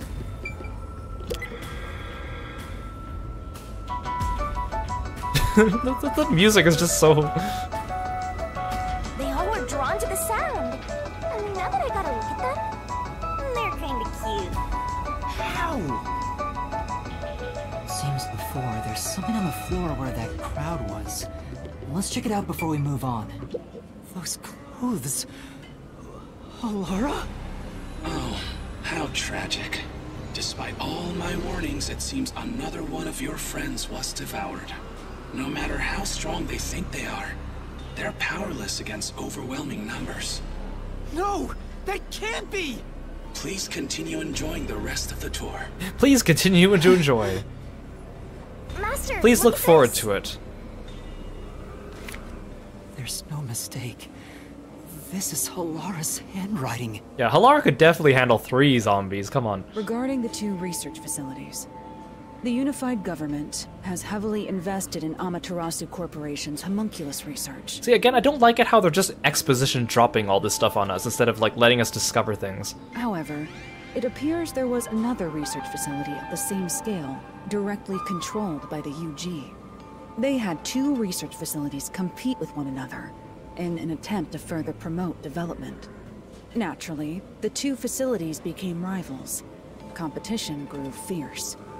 Soon, they were resorting to any means necessary. Amaterasu Corporation began conducting human experiments, but this did not lead to results. Meanwhile, the Unified Government's research facility gathered DNA through extra-legal methods. They extracted DNA from particularly superior specimens, and used those samples as the core for cells. Alara also managed to dig up all this. A rival facility to Amaterasu Corp. Things are getting even more mysterious now. It was Umbrella! Or Aperture. Can you really solve this thing? Hey, Yuma. Is there something underneath the clothes? It's a key card. Have you grown tired of the tour yet? Because I sure have. Regardless, you deserve respect. You've lost your home, your friends, and I hear you've even lost your memories. What drives you to keep going to such lengths? Justice? Friendship? Or do you just go whichever way the wind blows? You know who I am? What do you want? I should be asking you the same. Why do you want to solve mysteries? Again, I'm pretty sure that between Makoto and Yuma, one of them is a homunculus and the other one's the original. Because I've asked myself that many times, but still can't find the answer. I don't know why I continue to solve mysteries. Because the game won't progress unless I do. But I was able to save people by revealing the truth! No, you're just lying to yourself, Yuma. No one ever got saved from you revealing the truth. In fact, you killed more people than you needed to. Exposing the truth doesn't always lead to salvation. You should know that better than anyone. You've learned it full well. It's true, I know. I suffered each step of the way. But then I thought to myself, I don't want to see anyone suffer because the truth wasn't exposed! Yuma... That's why I decided, no matter what the truth may be, I will expose it! That is my wish for everyone who has fallen victim. What I'm praying for. Prayer is the loneliest activity one can partake in. Even if your friends prayed, none of you would reach another. If you are indeed Makoto, didn't you say that you prayed like every hour? But please, carry on with your solitary struggle. I'm not alone. As long as our thoughts are one, we can fight together. And he's got me too. There goes Flatty, taking the spotlight again. He already has me, so he has nothing to worry about. Oh, shut up, Shinigami. You're absolutely useless. I know I'm not alone. I was able to come this far thanks to everyone else. I'm sure the truth that we seek lies ahead. It may be something terrible, but it's the root of everything in Kanai Ward. We'll bring that truth to light. Let's keep moving. We'll bring the truth to light ourselves.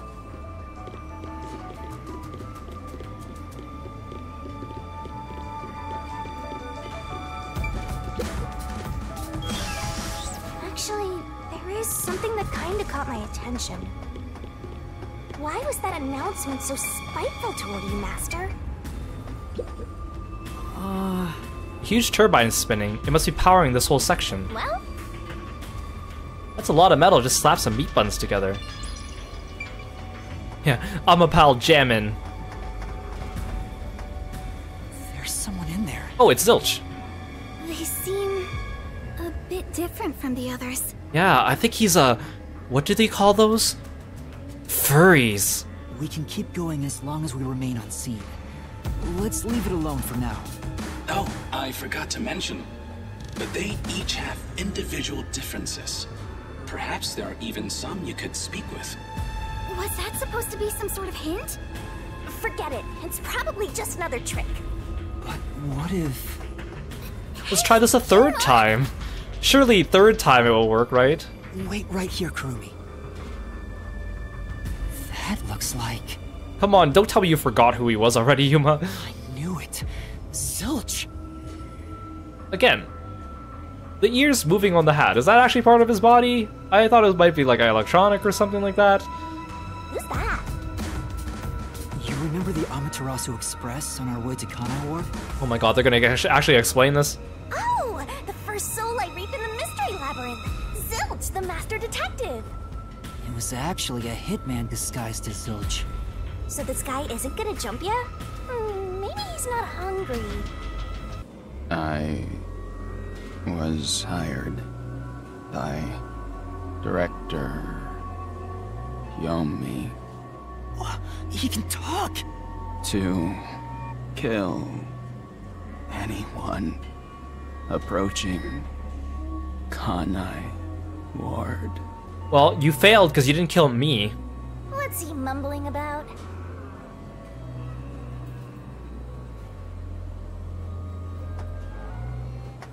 You okay, Kurumi? Yuma, are you done talking? No, there's still stuff I need to ask. Can you wait here a little longer? Yeah, your directives were to kill anyone, not leave one person alive to blame, which backfired on you. Do you remember me? Oh, Director Yomi. Yes, it is me, Director Yomi. No, I'm Yuma. We met on the Amaterasu Express. I was looking for you, Director Yomi. Where were you? At the lab again? You must love that place. Huh? We can't communicate. He thinks I'm Yomi. Why don't we take advantage of that and get some info out of him? Oh, right.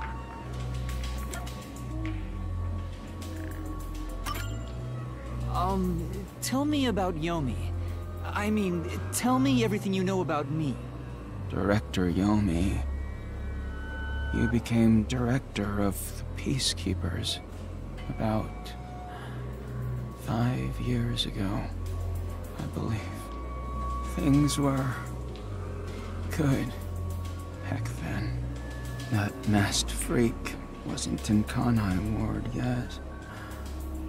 It was the ideal environment for my work. Your work of killing people? That was when I worked as one of your closest advisors. It certainly takes me back. Did he even answer anything? He's not making any sense. Let's keep playing along for now.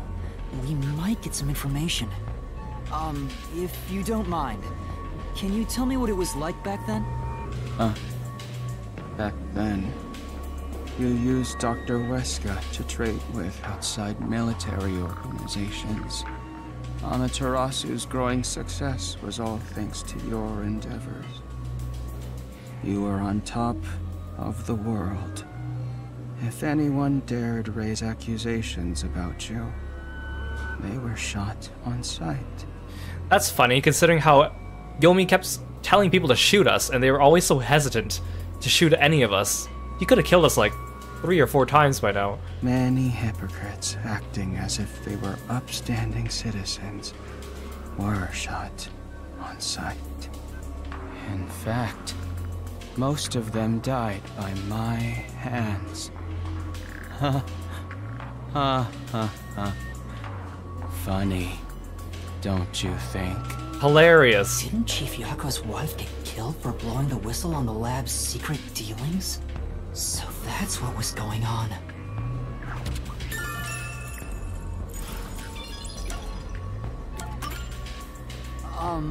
Do you know anything about this restricted area?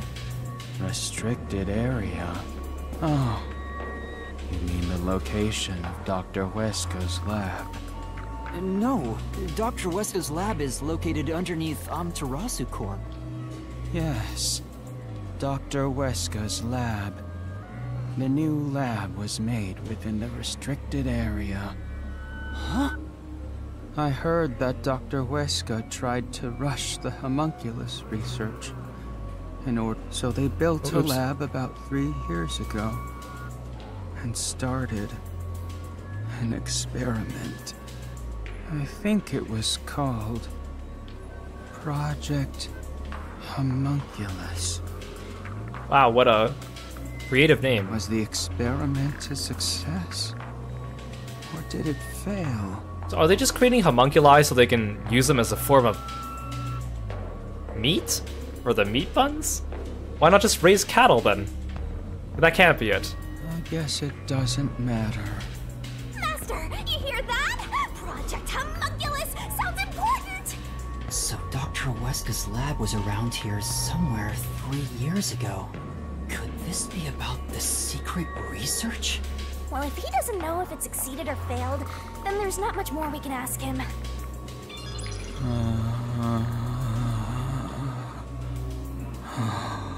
Damn. Kanai Ward changed. Thanks to that masked freak. It's all his fault. He started talking again. That bastard appeared. When was it? Yeah. Immediately after Project Homunculus. There was that event called the Blank Week Mystery. The Blank Week Mystery? The Blank Week Mystery. The Blank Week Mystery? The Blank Week Mystery. The Blank Week Mystery? The Blank Week Mystery. Unfortunately, all I know is its name, and that it's taboo to mention it in Kanai Ward. You know about that case? What happened? Tell us about the Blank Week Mystery. What happened during the Blank Week Mystery? Please tell us all you know about the Blank Week Mystery. Kanai Ward changed. Thanks to that masked freak. It's all his fault. That bastard appeared. When was it? He's going in circles! Ugh, so irritating! Dang, this guy talks like Vivia. Yeah. Around the time of the Blank Week Mystery. Right after that, the masked freak appeared out of nowhere. And he became CEO of Amaterasu in the blink of an eye. It's so irritating. Right, Director Yomi? That freak ordered the homunculus research to be shut down. Who does he think he is? What? Makoto shut it down? Tell me more, Zilch.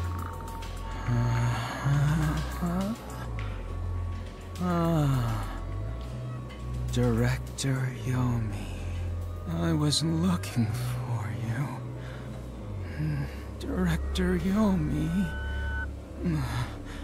where were you? This entire conversation is like allegorical of the entire game. The lab again. Oh, you must love that place. How the game loves to repeat everything over and over again and run you around in circles and leave things really vague. He's stuck on repeat. Guess he's glitching out. Zilch! Zilch! Director Yomi, you became director of... Yeah, I'm just gonna skip that. Things were... It's no use. He's like a broken record. Well, based on what he said, Dr. Weska's lab was apparently somewhere near here 3 years ago. And something called Project Homunculus was carried out there. Then after that, the so-called Blank Week Mystery occurred. But the real question is what the Blank Week Mystery even is. I haven't asked Kurumi about it yet. It's supposedly taboo in Kanai Ward, but she may know. The Flatty will probably tell ya. Try asking.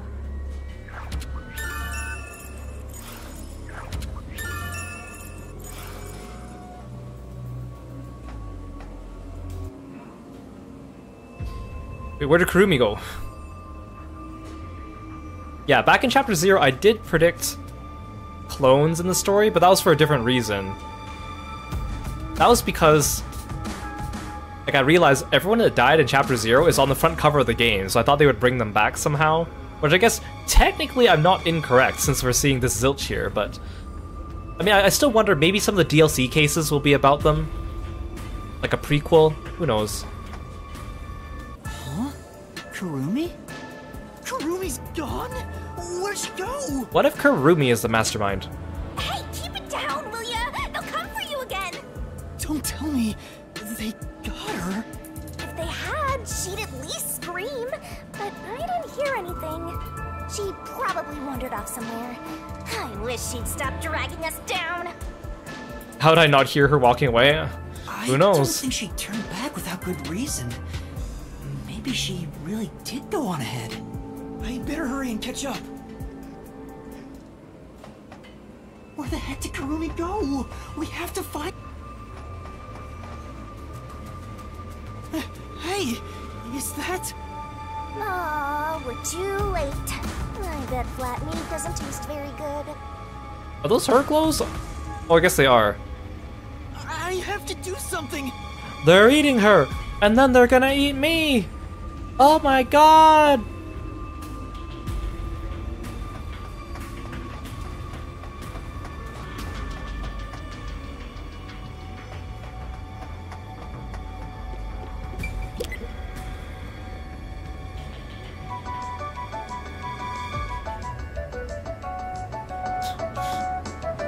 Pal is just so silly.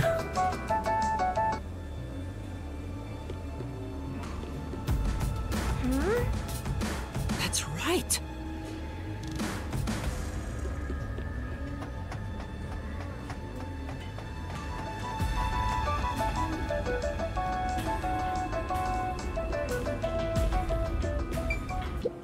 These clothes belong to Vivia. Well, they're Vivia's. There's no sign of Kurumi. Did the anemic vampire get whacked too? Well, he was half dead to begin with. Well, it looks like he finally got his wish. How awful. Another one of your friends has been devoured. Stop saying that! You know what? Missed opportunity. They should have had the announcer here. Every time we found one of these guys, the announcer would have been like, bang bong, bang bong. A dead body has been discovered. Master, never mind that. Look! It's a report. This is definitely Vivia's handwriting. Regarding homunculus characteristics, homunculi do not die. Rather, even if they die, they come back to life. The unified government sought out and began research for military applications of homunculi. Their desire was to create an immortal army. Homunculi look identical to humans. You cannot tell them apart from one another in everyday life. They can become injured and ill. Some are handicapped, some are blind. See, I was saying, what if everyone in Kanai Ward is a homunculus? But once they die, everything is repaired upon revival. Death acts as the switch for rebuilding their cells. It only takes one day. So that's why they have to remove the bodies quickly, because they keep saying, oh, it's because the rain and the moisture, but in actuality, it's because they gotta take them here so they can regenerate. They are immortal and even have eternal youth. Their cells may grow, but they never deteriorate.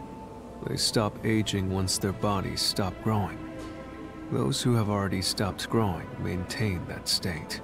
There are many unknowns regarding homunculus memory, but they seem to inherit those of their originals. The memories at the time of DNA extraction are carried over and completely reconstructed in the brain's memory field. It keeps the original's memories? None of them seem to have their memories, though. Well, Zilch did remember the past. Maybe that's the individual differences that was mentioned. Anyway, there's more to the report. What does it say? There's only one way to tell a homunculus and a human apart. Blood. Homunculi have special characteristics to their blood. Their blood is pink! That's why when we get slashed inside the mystery labyrinth, it's red and everyone else gets pink blood. Their bloods characteristics. Oh, I see someone behind me. That's the only way to tell them apart. Huh? Hey, wait!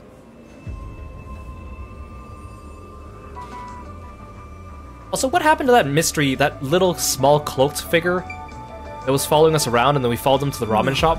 Like, what was that about? Oh, hello.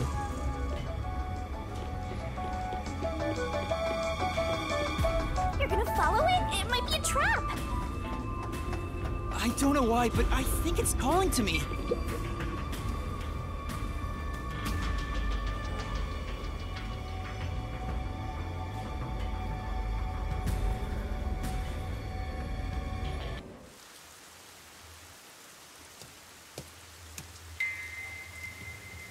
It's gone. Where did it go?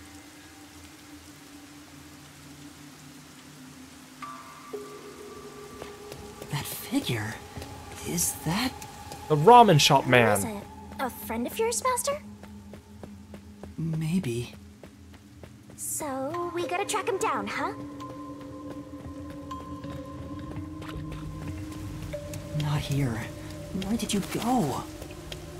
Maybe this way? Any green herbs around?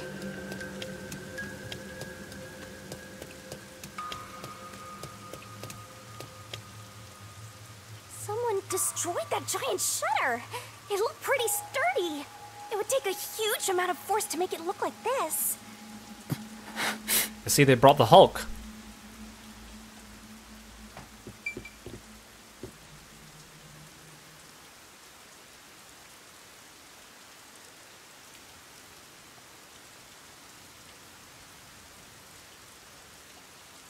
Gift from her grandfather to celebrate her entrance to junior high school.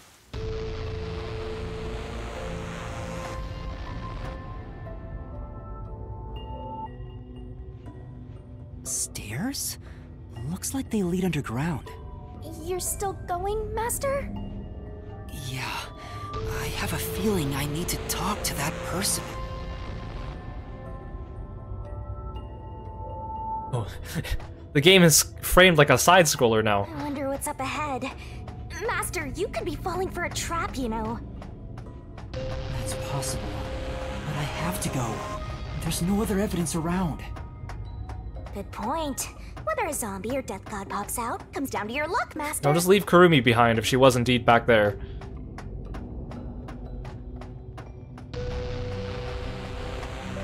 This corridor goes on forever. How much longer till we reach the end?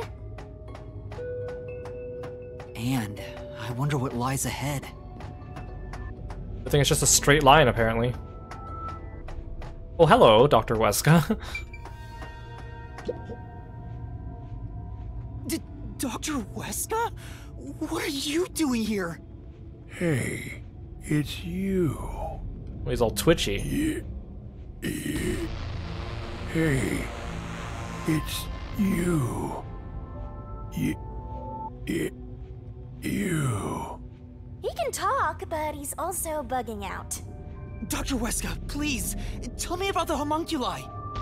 You were researching homunculi, weren't you? Homunculi. How do you know about the biggest stain on my life? Oh, he spoke normally. He's probably reacting to the word homunculi. He doesn't seem to have completely lost his memories. Doctor, what happened to the homunculus research? Such a terrible memory. I'm ashamed to say my homunculus research with Amaterasu Corporation fell behind. Rumor had it the UG's research facility was on the doorstep of a successful experiment. So in order to catch up, the homunculus test site up ahead was constructed. There's a homunculus test site up ahead. Is that the real secret lab? I was getting impatient. I used every method imaginable to complete the research first. Do you Dare criticize my methods? No! I thought so. Sacrifices are necessary during experimentation. I needed our experiment to complete a homunculus first, to silence that pesky unified government, to conduct the experiment in utmost secrecy. I purchased the entire surrounding village and made it a restricted area. And so, 3 years ago, the fateful Project Homunculus began. What happened in that experiment? Well, of course... You... What happened to my experiment?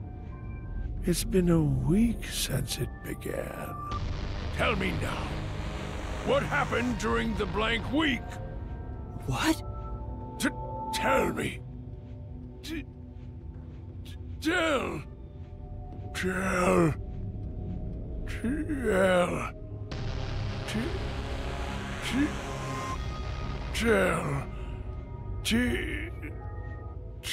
Ugh, he keeps breaking down at the worst time.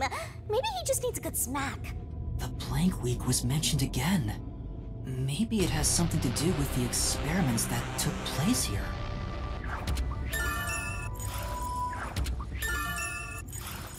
Whatever it is, we should keep moving. The homunculus testing site is up ahead. Right.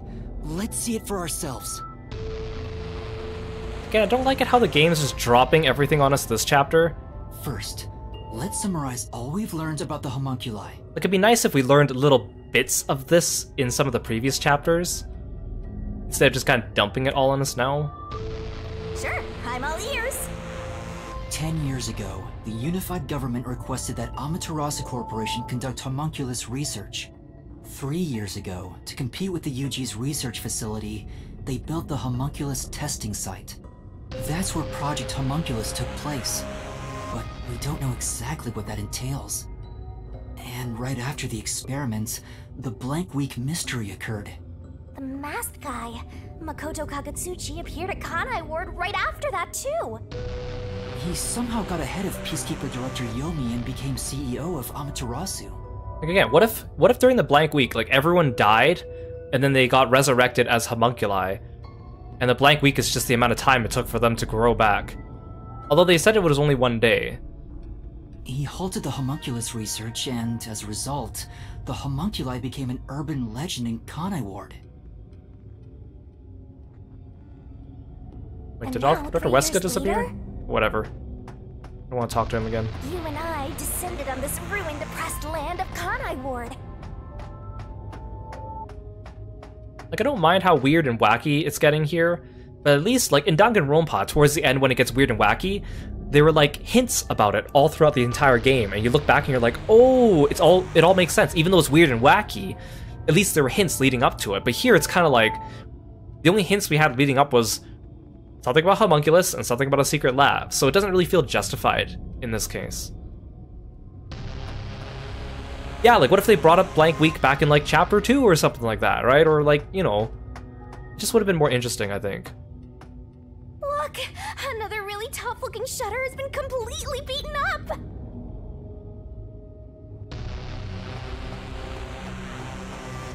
This looks like a fun place to be. What happened here? Is this the homunculus testing site?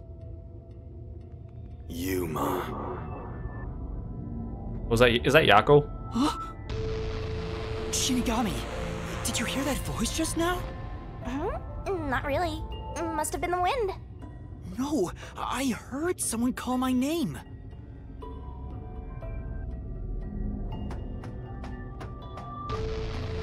Am I keeping cool? It's like 90 degrees in California. I don't know how to convert Fahrenheit in my head, but I'm assuming that's quite hot, because here it's actually not too bad. At least where I am. The sun is shining through the ceiling. And since it's not raining here, Could we be outside of Kanai Ward? I can smell the ocean. Maybe this was built over the sea. Whatever, let's go! Look at how big this place is. That's 32 degrees Celsius. That is hot. I would not survive. I do not like the heat. Do not like the heat. This place is huge. Yuma. There it is! I heard that voice again! It's coming from over there! You sure? Don't tell me you're bugging out too! Now you're hearing things. Poor Master. I'm not going crazy! I really did hear a voice! Yeah, like in Danganronpa, they had like the pictures and the weird like manga that kind of hinted towards things coming up. And it gave you that sense of mystery.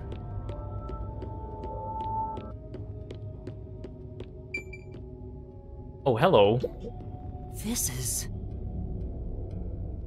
Seems like this console controls the machines on the other side of the window. Which ones? Which ones? None of the machines are doing anything. Well, it's an abandoned lab. It's gonna be 42 degrees Celsius in California for Saturday? Oh man, I'm glad I'm not there. That's... I can see a giant ominous machine through the window. Is that used for homunculi research somehow? What? It's giving me the heebie-jeebies. Let's stay away. There's a message on the control unit that says none of the machines are in operation. You there. Who are you? Hey, this guy can actually talk! Who is he? I've never met him before. Is this Kurumi's grandpa? Is this the guy calling you, Master? That's the only old person that we know, or I've heard of. No, I don't think so. My name is Yuma. Who are you? What? You don't know who I am?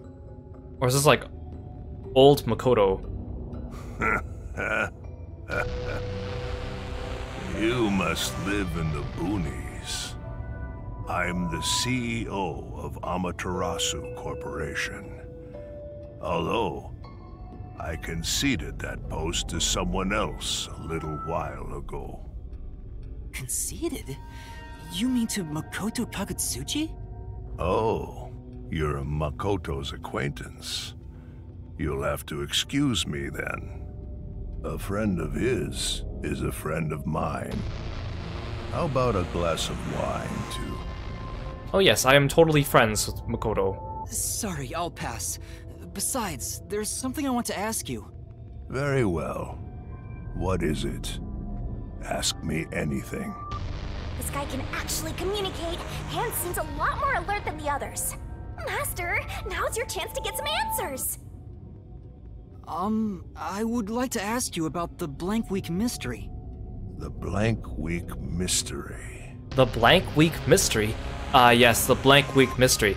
Yes, please tell me about the Blank Week mystery. Oh, you want me to tell you about the Blank Week mystery? Yeah, let's hear about the Blank Week mystery. Unfortunately, I don't know what happened. Oh, you're useless. What? But piecing together the bits and pieces I know, I do have an idea. Back then, a plot about the unified government planning to occupy Kanai Ward had been uncovered. The UG wanted Kanai Ward? From what I understand, the Blank Week mystery is a conspiracy the UG set up to take over the city. Hey Fade, welcome to the stream. Thank you so much for stopping by. Good to see you. Ah yes, the Blank Week mystery. That Blank Week mystery. The Blank Week mystery that is the week of blank mysteries. The mystery of the Blank Week. Cusco's poison. Why would the unified government want Kanai Ward? I have no idea. I suppose it's to steal the rights to Amaterasu Corporation. As a matter of fact, Kanai Ward was wiped from the map for some time, just as the UG wanted. But we were saved by my friend, Makoto Kagutsuchi. So again, did they just like nuke everyone in Kanai Ward or something like that, and then everyone got brought back as a homunculus?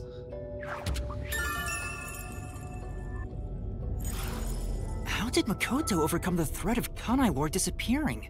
He appeared from nowhere and volunteered to negotiate with the UG.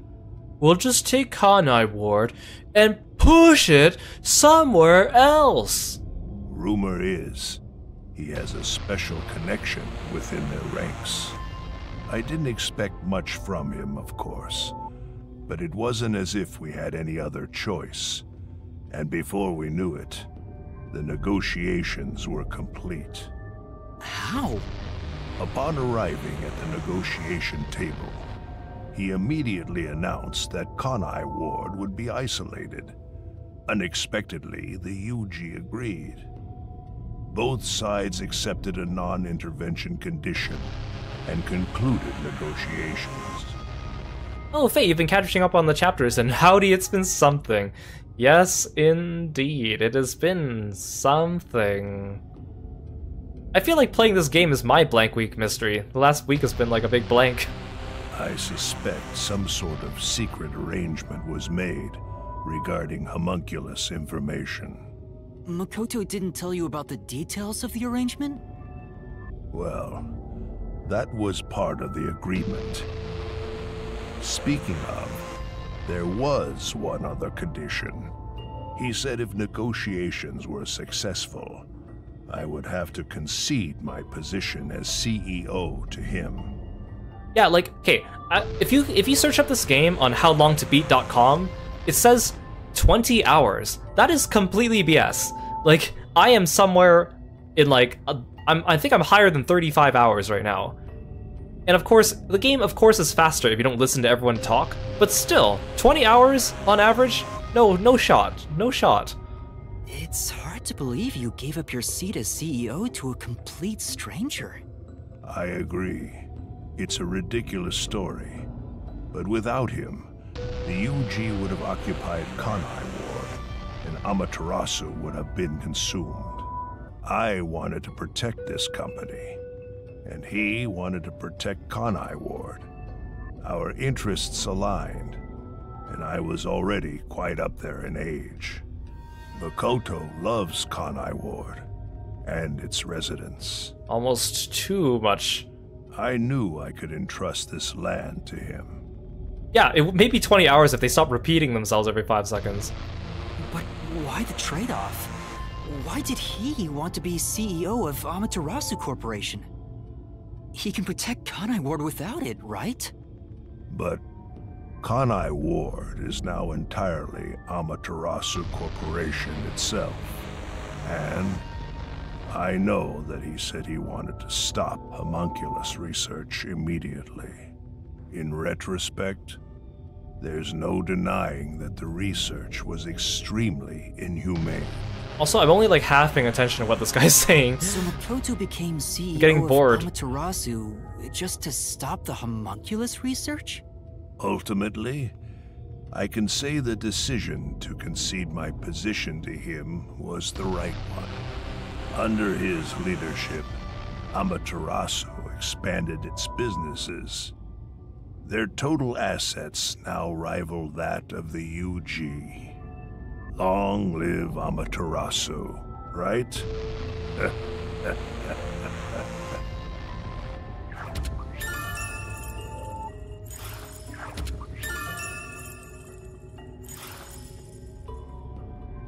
Come to think of it, wasn't the former CEO of Amaterasu Corp? Again, I'm glad we're getting solution keys now, because I was nervous in the last 2 chapters where we didn't get solution keys, and then they start the investigation, and then the chapter was like twice as long as I thought because of it, so at least we're collecting them as we go this time. The previous CEO died in an accident, but my guess is that actually... You think Yomi is responsible? That's just a guess, mind you. Yomi must have killed him for giving away the CEO position to Makoto. With that in mind, I don't know if he actually made the right decision. Well, if Yomi was the CEO, the city would be in much worse shape. Yuma. Yuma. Lay, thank you so much for calling Kirby. I Welcome, heard it welcome. clearly this time. Good to see you.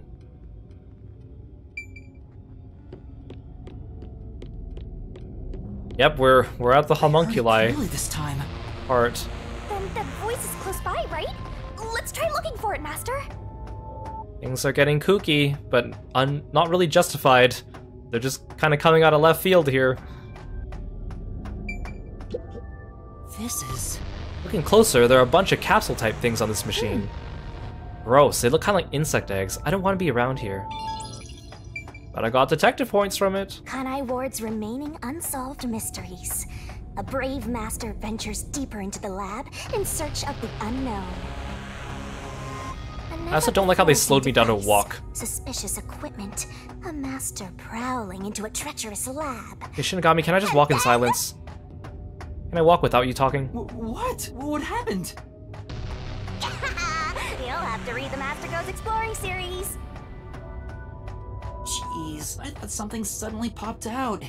Anyway, don't go making up a series about me. Yeah, it looks like the Matrix, you're right. Were you born joyless, Master? Also, this game has so many parts where you're just walking and the characters are talking. Like, inside the labyrinth and outside the labyrinth. It's kind of annoying.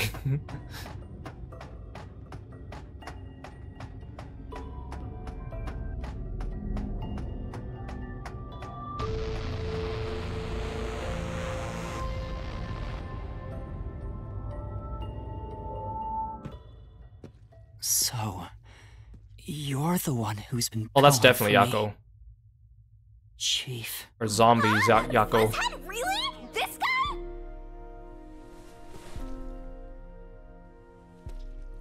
Well, thanks for the Kirby lip sync.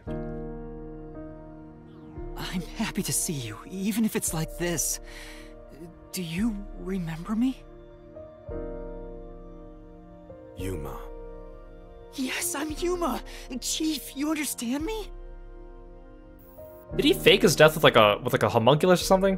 Oh no, he is still a homunculus. This is for me?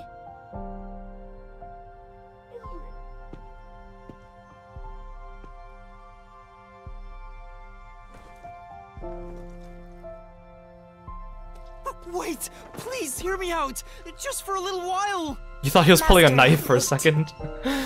Why? He's not Nothing Vivia, good come on will come guys. from chasing after the dead. Just let him go. Wait, but I don't have a computer to use the Think you should be CD. looking at what Buzz had left for you instead. Besides, who uses CDs in this day and age? You should have handed me a I think USB. that's what he wants.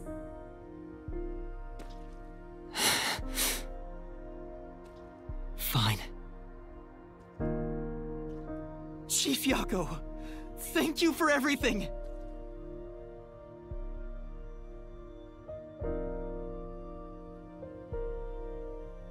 Okay, bye.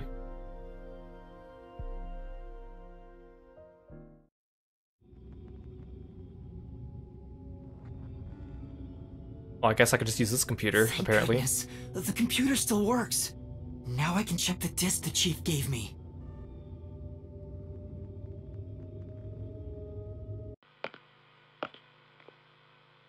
Is the camera on? Well, I hope it's recording. Let's begin. Leaving this video is the greatest stain on my career as a researcher. He's about to exposition us, son. But given the tragedy about to occur, this record will be of great assistance. It is currently 2 a.m. 14 hours have passed since Project Homunculus began. I'll get straight to the point. Project Homunculus is a failure. Something unexpected occurred in our efforts to find suitable DNA. Although we successfully created homunculi, the results have been dubbed defective. Defective homunculi have a fatal flaw to them. In the revival process, their intelligence is lost. They are reduced to nothing but senseless, flesh-seeking monsters. There is also another flaw. In a previous experiment, a defective homunculus was exposed. Trying to adjust for it worked against us. Made them even more violent, and we are in hell itself. They're nothing more than monsters. It's here. Stop cursing, Doctor. Stop cursing. Listen, to censor you. Defective homunculi will devour humans down to their bones. They will drink every last drop of your blood. At this rate. We kind of already knew that. Oh, hi. Yeah, how did Yakko get this? I guess I don't think they're gonna explain it. What the? I don't think they're gonna explain it. That was Dr. Weska, right? Looks like a zombie got to him. And the Dr. Weska we saw was also a homunculus. But Project Homunculus supposedly happened 3 years ago. Everyone in this town is a homunculus. If the doctor died in a failed experiment 3 years ago... Oh, I just need to connect both my theories together. Everyone in the town is a homunculus. That's why they need to keep feeding them meat buns in order to sustain their homunculousness. Then who was the Dr. Weska I met in Amaterasu's lab? I mean, he is right there. Why not ask him? Oh, right. I should have just connected both my theories together earlier. Because I was right. Okay, but where does that leave me?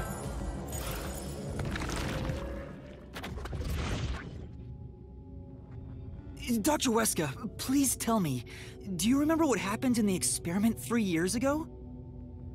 Yeah, I guess the world kidnapping plot is to bring fresh people here.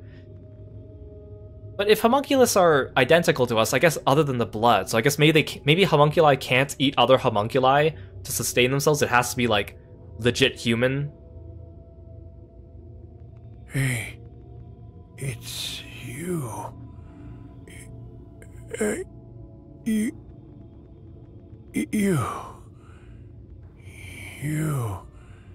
Hey.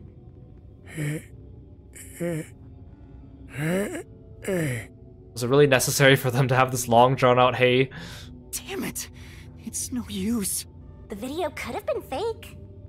Maybe if it was just some random disc, but Chief Yakko went out of his way to give it to me. Which apparently we don't know how he got it, but okay. It has to be an important clue. But the last part was nothing but static, so there's no telling what he was saying. The homunculi have some sort of flaw. If they have a weakness, we need to know it. I don't know if Shinigami herself is connected to this. I mean, obviously the Book of Death is like a connector, but I don't really know. Then again, you know, it is called Master Detective Archives Rain Code. That implies that I think they're going to make more Master Detective Archives in the future. So maybe it's like a running thing. I don't know. Did you get to meet your benefactor? Perhaps you've finally obtained the truth. Speaking of which, don't you think you should return to the factory? Kurumi is in danger. What? Hey, Master! You really never give up. Oh, I'm finally running. About time. Despite all the murders you've seen, despite getting knocked out over and over Do I actually have to walk back on my own? You were framed as a criminal, and even murdered real criminals in the name of truth. Okay, so he knows that I have Shinigami.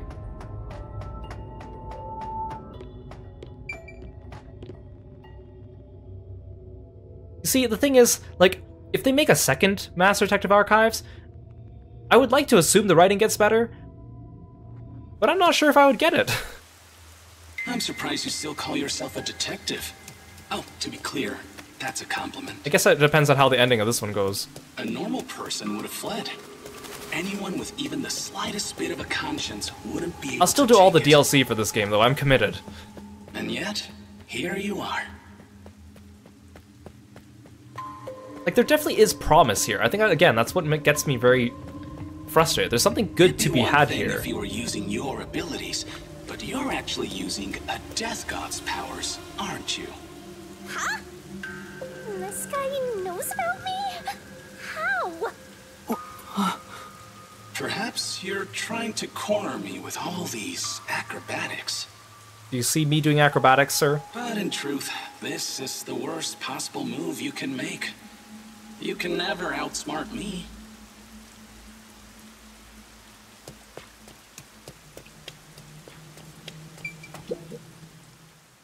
I don't have to outsmart you, I just gotta outlast you.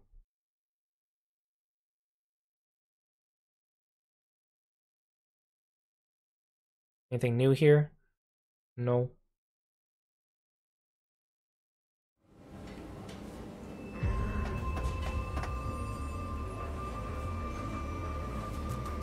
She's not here.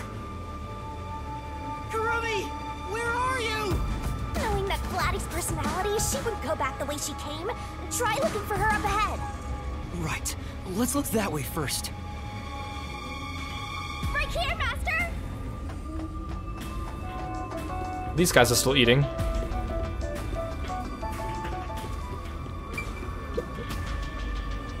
I tried to go through this door earlier, Shinigami, but you stopped me. If I came here earlier, I could have saved Kurumi. Right in front of you. Hey Lork, welcome to the stream. Thanks for stopping by. Have you been enjoying my party? This is a party? So, it is you after all. Well, who else would it be? Makoto Kagutsuchi! It's you, isn't it? Like, who else would it be? The white smoke that knocked us out at the detective agency was from that gift you gave me! You don't need to tell him that. He knows that. What's your goal here? What are you trying to make me do? Please continue enjoying the rest of the tour. Damn it! How many times did I warn you to stay away from him? You should have listened. Yeah, man, this guy's parties suck. It's all too late now. Besides, I'm sure from the moment I got on the Amaterasu Express, I was fated to meet Makoto. It's too obvious of a setup to call it fate. This is way more like the perfect crime or something.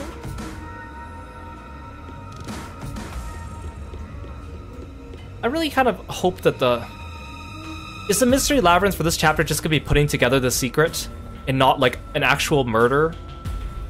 Because I already kind of figured it out.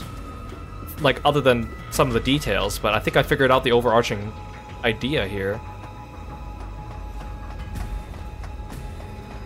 Oh, hello. Master, is that Fink? Hey, Fink.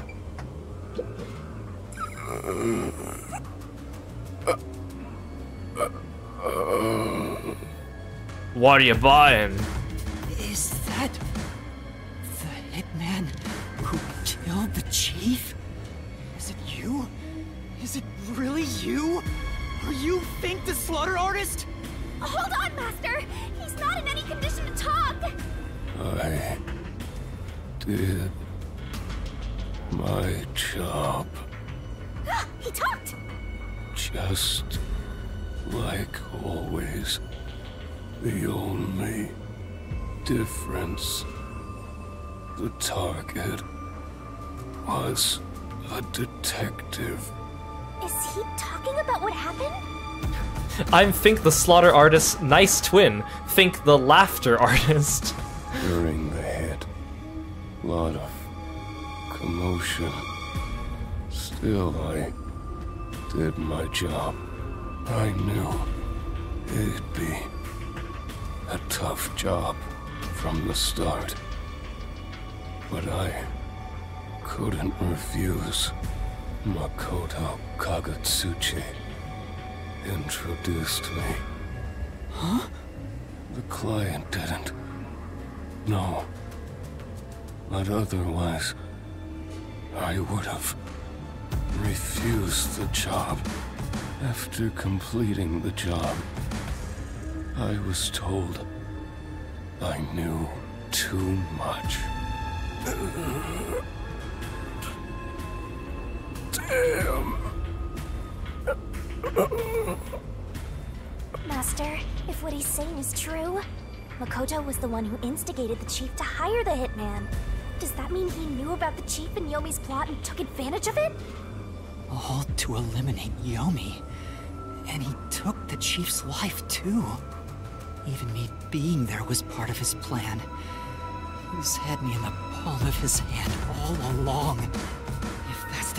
this. I'll make him pay.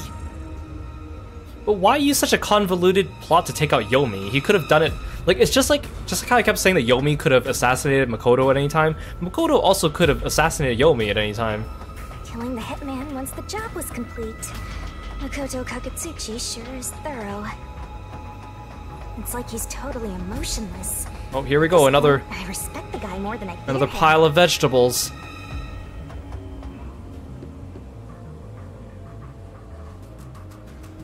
They're all bunched up over there again.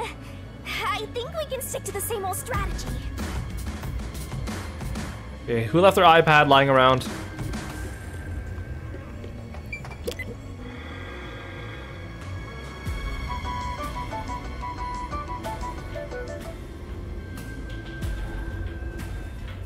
Whose body is that? These clothes belong to Fubuki. Oh! I completely forgot about Fubuki. I was like, oh, we found everyone already. I totally forgot she existed. Ah, poor thing. Yet again, another one of your friends was devoured. The biggest dimwit survived the longest. Perhaps thanks to her overpowered ability. It's Fubuki's handwriting. Now here's the scariest part. We're gonna hear Fubuki explain things in regular voice without saying stupid stuff. Homunculus experiment report. Oh, it's terrifying already. I'm getting chills. My apologies. I do not understand what is on the computer screen, so I will copy it down, word for word. 3 years ago, the Unified Government's research facility successfully created the first homunculus. The secret to their success was the DNA used as the core for their artificial cells. Their focus was on individual differences in DNA, so they experimented with various peoples. They found success in one person's DNA, someone believed to have the world's greatest mind. Is that Makoto? Or me? It's one of the two of us. I know we're the same person. But because of that greatest mind, the completed homunculus was able to reflect on its condition. Am I the greatest mind? And then they made a homunculus out of me, and that homunculus became like self-aware? Or am I number one? Is me number one and Makoto, are we all the same person? I feel like it has to have something to do with that, right? As a result, it realized it was a homunculus and escaped the research facility. The greatest mind in training. That's me. Currently, that specimen is still missing. So that has to be me then. So the UG's research facility successfully created a homunculus 3 years ago. And then maybe number one gave me the book so that I would lose my memory on purpose. Oh, thanks for the clip, Ash. I completely forgot about Fubuki. I thought we found everyone, and I was going over it in my head. I'm like, yep, that's everyone. Nothing of value is lost. I'm sorry, Fubuki. Occurred at the same time. So that's why Amaterasu Corp grew impatient. The key point is that the specimen went missing. Probably has nothing to do with this city, though. Wait, no, okay, what if, the Unified Government created the ultimate smartest homunculus, which was Makoto. He escaped from them, and then he went back to Kanai Ward, and then he used that to bargain with them. Something along those lines. But what's this about someone having the best brain in the world? They gotta be exaggerating. Oh, Ash says, I'm going to hell for making this joke, and Lork says, worse, you're going to the mystery labyrinth.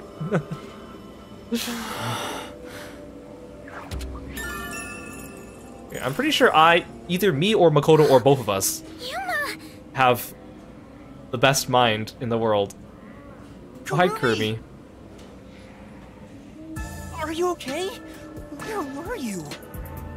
I'm sorry. I thought I saw someone who looked like Aiko. Aiko? Your friend who passed away 6 months ago? Yes. I lost you when I went looking for her. But I got to talk to her a bit. She looked and talked differently from how I remembered. I don't know, Kurumi. Is this kind of suspicious? Am I supposed to believe that? Especially since Makoto said you were being attacked right now. Still, I finally got to say goodbye. I think she understood. That's good to hear. I got to see Chief Yako back there too. The chief? Did you speak to him? No, not really. But he did hand me something that exposes the truth about this place. That sounds like something the chief would do. Oh, right. There was something I remembered after talking with Aiko. What do you mean? I'm so glad Kurumi's alright. But then, okay, so if my whole theory is correct... Just yet, Master. The Blatty said she remembered something. My whole theory is correct. That means Kurumi here is also a homunculus. Let's see what she has to say. And she probably hasn't eaten a meat bun in a while.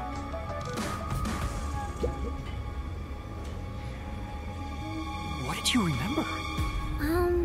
Aiko really hated syringes. She'd raise hell whenever the school gave out vaccines. Where's this coming from? I'm getting there. I mentioned syringes to see if it was really Aiko I was talking to. Then I suddenly remembered. A few years ago, something bizarre happened in the city.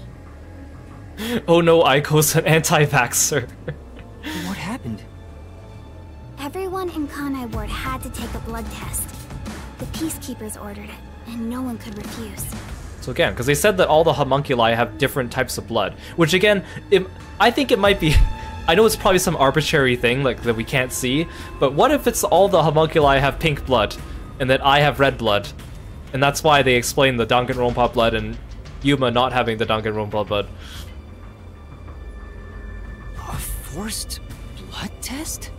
Back then, we were told it was to test for a contagious disease. I had no reason to doubt it at the time. But my grandpa didn't actually get tested. He said it was suspicious how the Peacekeepers were enforcing it. You mean your grandpa who went missing? Yeah. And you know what? Grandpa disappeared right after the blood test. He and his friends did everything they could to make sure no one found out they avoided the test. But right after it happened, Grandpa was caught and completely vanished. Because everyone else turned into a homunculus. The same happened to anyone who didn't take the test. Hold on, Kurumi. By it, do you mean... Don't you think that would have been something important to tell me earlier, Kurumi? The blank week mystery? Huh? Yeah, I do. So during the week that everyone forgot, it's because they took blood from everyone, then they killed everyone, and then they brought them back as a homunculi a week later.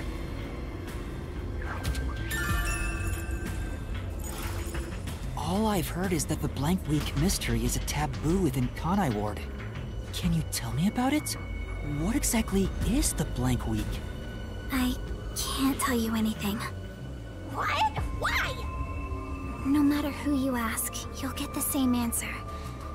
That's because no one remembers it. Because it didn't happen for you guys. What do you mean? You don't remember? I woke up one day and the entire city was ruined. It was like a tornado had swept through. Not only were the outdoors destroyed, but the inside of our homes too. Something terrible must have happened while we were sleeping. But none of the residents remember a thing. Yeah, you got nuked. And then brought back to life. How could that be possible? In fact, my home was torn to pieces too. But I don't remember anything that happened back then. But that's not all. Within that time, the date in Kanai Ward had moved forward by a week. A whole week passed while you were asleep? I think so. But we never quite found out what really happened. When we woke up, everyone in Kanai Ward barely even noticed that it had been completely ravaged. Businesses with dealings outside the city were aware they had a week of no activity. But right afterwards, Kanai Ward was completely isolated, so no one could look into it. In the end, it was all forgotten while things were still uncertain. No, I think it's more accurate to say we chose to forget. It was all too bizarre and scary.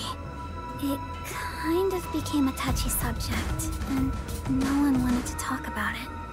So that's why the Blank Week mystery became taboo. There were lots of different rumors about it at the time, but no one knows what really happened.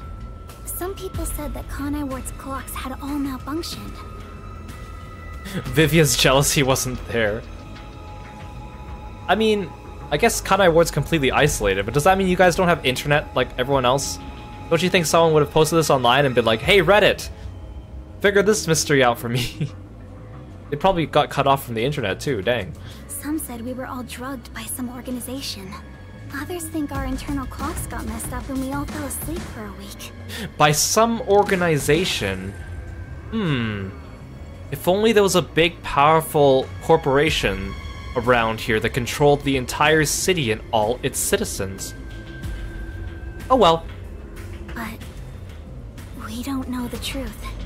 What do you think happened? It's like time froze for the whole city.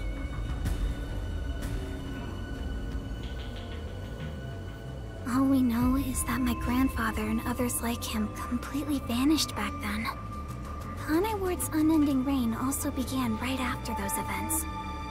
What does the rain have to do with everything? Huh? The Blank Week mystery triggered it? Yeah, for a taboo thing, it doesn't feel that taboo. It's more like, and also just the fact that that Yuma or Halara or Vivia hadn't heard about it until chapter 4. I mean, I guess Vivia said he heard people talking about it, but This is so mysterious. like they should have mentioned it earlier in order to build the mystery earlier. That's all I know. I see. Thank you. Even I don't know what's going on here. But all that info sure seems useful. She should have told us about that sooner. You can't blame her. It's taboo, remember? You can't blame her. They narratively needed to remove her from us right when we were about to ask, and not bring her back until later for narrative reasons. By the way, Yuma, did you search the whole factory? What was the truth that voice was talking about? I still don't know. But I haven't checked everything. I don't know what's behind that door. We've already come this far. We might as well check everything. Wait! Don't go alone! It's too dangerous! She sure loves to act before she thinks. Yeah, I love how they're just chatting. There's a bunch of zombies over there munching on some meat buns like 2 feet away.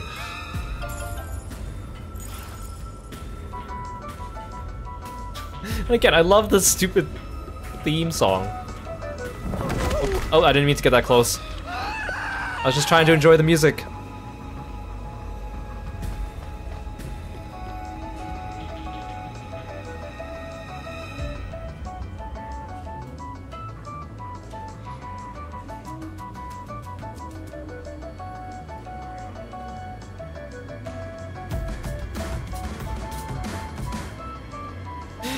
Amapal is the greatest source of serotonin in this game.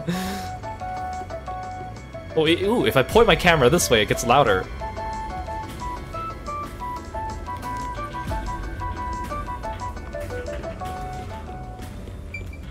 Well, thanks for calling Kirby, Aru. What's wrong?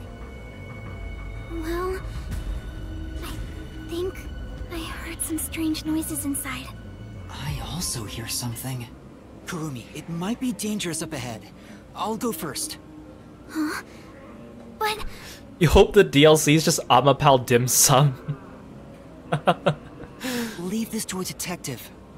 I'll be right back once I've confirmed it's safe. Then we can check it out together. Please don't disappear on me again. You had me worried back there. Okay. But... please be careful.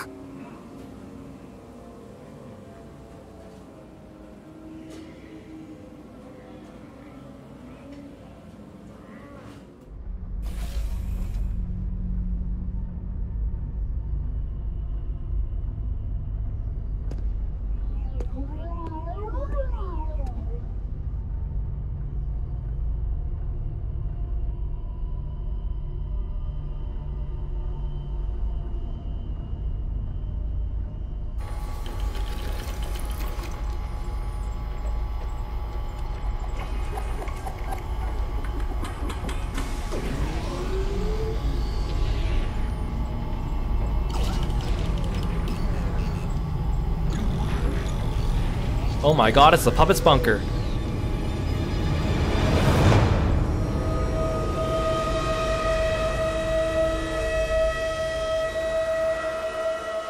Why is that so shocking to you? We've been seeing zombies everywhere trying to kill us. You think that's shocking? Is that How's that shocking? We've already seen this before, Yuma. Come on. a corpse? A human corpse? Yeah, we've been seeing walking corpses everywhere. Why are you so surprised now? It's on the conveyor belt! Then those meat buns. I already knew this. No way. You're kidding. This is horrible. Okay, but the greatest mystery of all, what does the ramen shop owner have to do with anything? This is... Why make such a thing? Master, there's something else over there. We should check everything first. I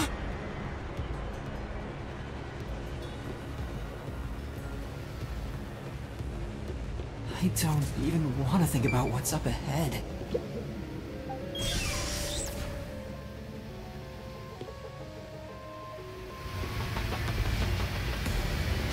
Is this a sliding puzzle?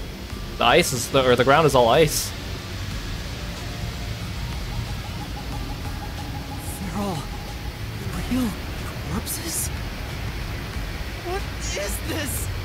This is a fridge, isn't it? I don't know, but it looks kind of cold. So many refrigerated bodies. Whoever did this must be a total psycho. What's going on here? These aren't fake. They're real human corpses. Master, look! There's something in its pocket! Or is it just happy to see me? It looks like a note, but the handwriting's hard to read. Maybe someone was rushing to write this before they died. Again, let's explain everything through these notes. I feel like I'm playing a walking simulator. Where am I? Where am I being taken to? Everyone here is a dangerous criminal that deserves the death sentence. That ruthless killer, that vile kidnapper. Everyone's crying as they pray to God. Will we be serving our sentences here together, with no trial? Shit! If only we'd just been caught. If only we'd never been caught by the WDO. They locked us up in here like animals. Those bastards. We were brought here by the WDO's #1. He's called the world's greatest mind, isn't he? Ah, see? See? Meteorite, welcome to the stream. Thank you so much for coming by. Thank you so much for the raid. Welcome. Hey, Mariko, welcome to the stream. You guys, please join us in following Meteorite when you get a chance. Thank you so much for the shout out. I really appreciate it. Oh, thank you so much for the sub, Meteorite. Oh, that's awesome. Please go check out Meteorite. They are a cool streamer and they also play a lot of cool games that we have similar tastes in games too. So if you like stuff I play, you'll like Meteorite as well. What were you playing today? Did you have a good time? Thank you so much for entrusting me with your audience and dropping by. I'm Kiro, the frog-themed martial artist, and we are playing Master Detective Archives Rain Code. We are on the last chapter of the game, so if you ever plan on playing this game yourself, spoiler warning. Yeah, spoiler warning. I guess that's all I can say. Ooh, you're playing Ghost Trick. That's exciting. I'm going to be playing Ghost Trick later this month. I'm very excited, because I never played it when it first came out. Welcome. Yeah, feel free to stick around and sit back and relax, or if you do not want spoilers, again, here's your warning. We are on the last chapter of this game, so things are getting interesting? Question mark?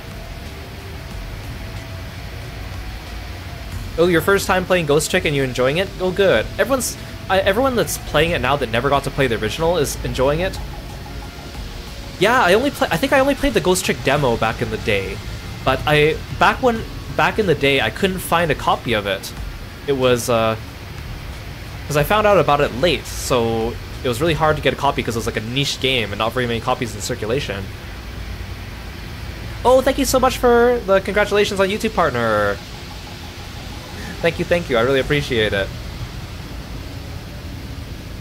Yeah, I know the Ghost Trick is good, so I'm excited to play it now that it's on the digital Switch shop, so we will be doing that one after I get back from my vacation. I'm excited. Maybe it will help fill the void that I thought this game would fill and failed to fill. Yeah, welcome, welcome. So yeah, so number 1 is the greatest mind. And I feel like me and Makoto, we have to be like copies of him or something, or like using his DNA or something like that. That has to be the case, I think. Yeah, Relix, what's on your mind? What joke are you about to crack? Please enlighten us. No wonder everyone in Kanai Ward's a criminal. You are what you eat. They weren't joking when they said everyone here is a criminal. Why would the top detective do this? What is he thinking? How could this be allowed? Damn it, what will happen to us? But then this begs the question, why did he want us to investigate this area if he's involved in it? Or is he trying to get back in? But then why would he entrust this to us instead of himself? There's a lot of things that don't quite add up here, but I think I have the overarching idea here. The note cuts off here. What? The WDO did this? That's gotta be bogus, right? I want to believe that too. But why would someone write down a lie in their final moments? Yeah, everyone in Kanai Ward is eating the meat buns because they're all homunculi, and so they need to survive on human meat. And that's why the meat buns are human meat buns. If what's written here is true, then I don't know what to believe anymore. Well, if these guys are all dangerous criminals, they didn't deserve to live anyway, right? It's not something you should worry about, Master. Why would someone lie? Impossible. Just because they're dangerous criminals doesn't mean they should be slaughtered like this. It's not right. And why turn them into meat buns? Calm down, Master. It's better not to think about it. Shut up! I'll make it a solution key for now. I'll just make it into a solution key for now. We are finally catching a glimpse of the truth. But it's not over yet. The mystery you need to solve awaits outside the factory. You want to expose all truths, don't you? Then press on, detective. Hurry, before you can't trust anything anymore. So that you can keep trusting in yourself. Come on, solve the mystery!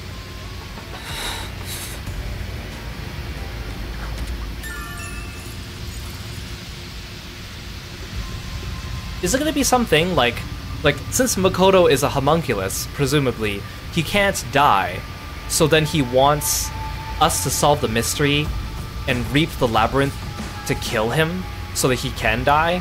Like, is that part of it? Ew, could you imagine eating the meat buns in Kanai Ward and you accidentally bite on a tooth? Gross. Ugh. Yucky.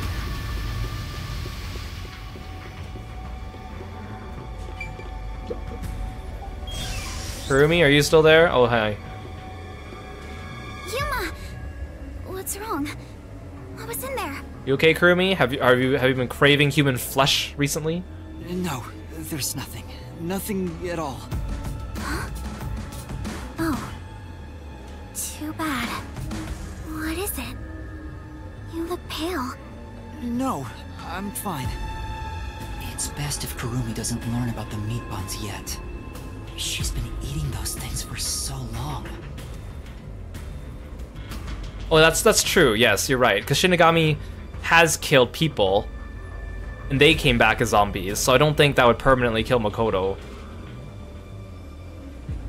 Does this even have anything to do with Shinigami? Like in that sort of way?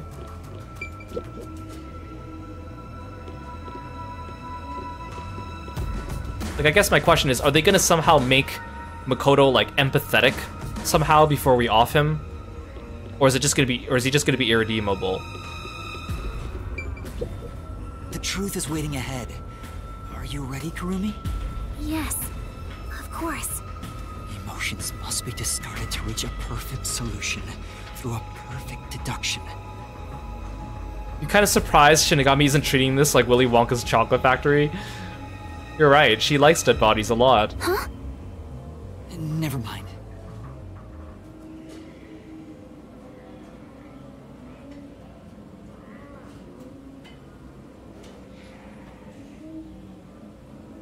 You think Makoto might be redeemed, but maybe not number 1? Maybe. I don't know.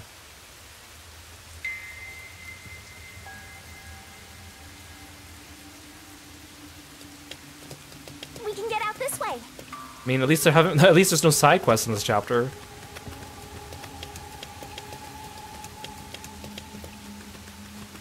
Watch out! You'd end up pretty mangled if you slipped on a slope like this. It was his hatch, Mr. Goku Head. He was number 1.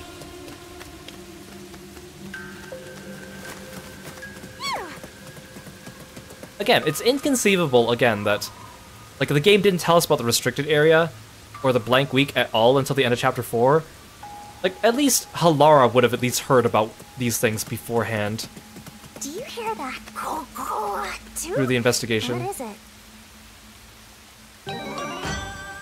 Oh great, let's spend time with Vivia. My other favorite.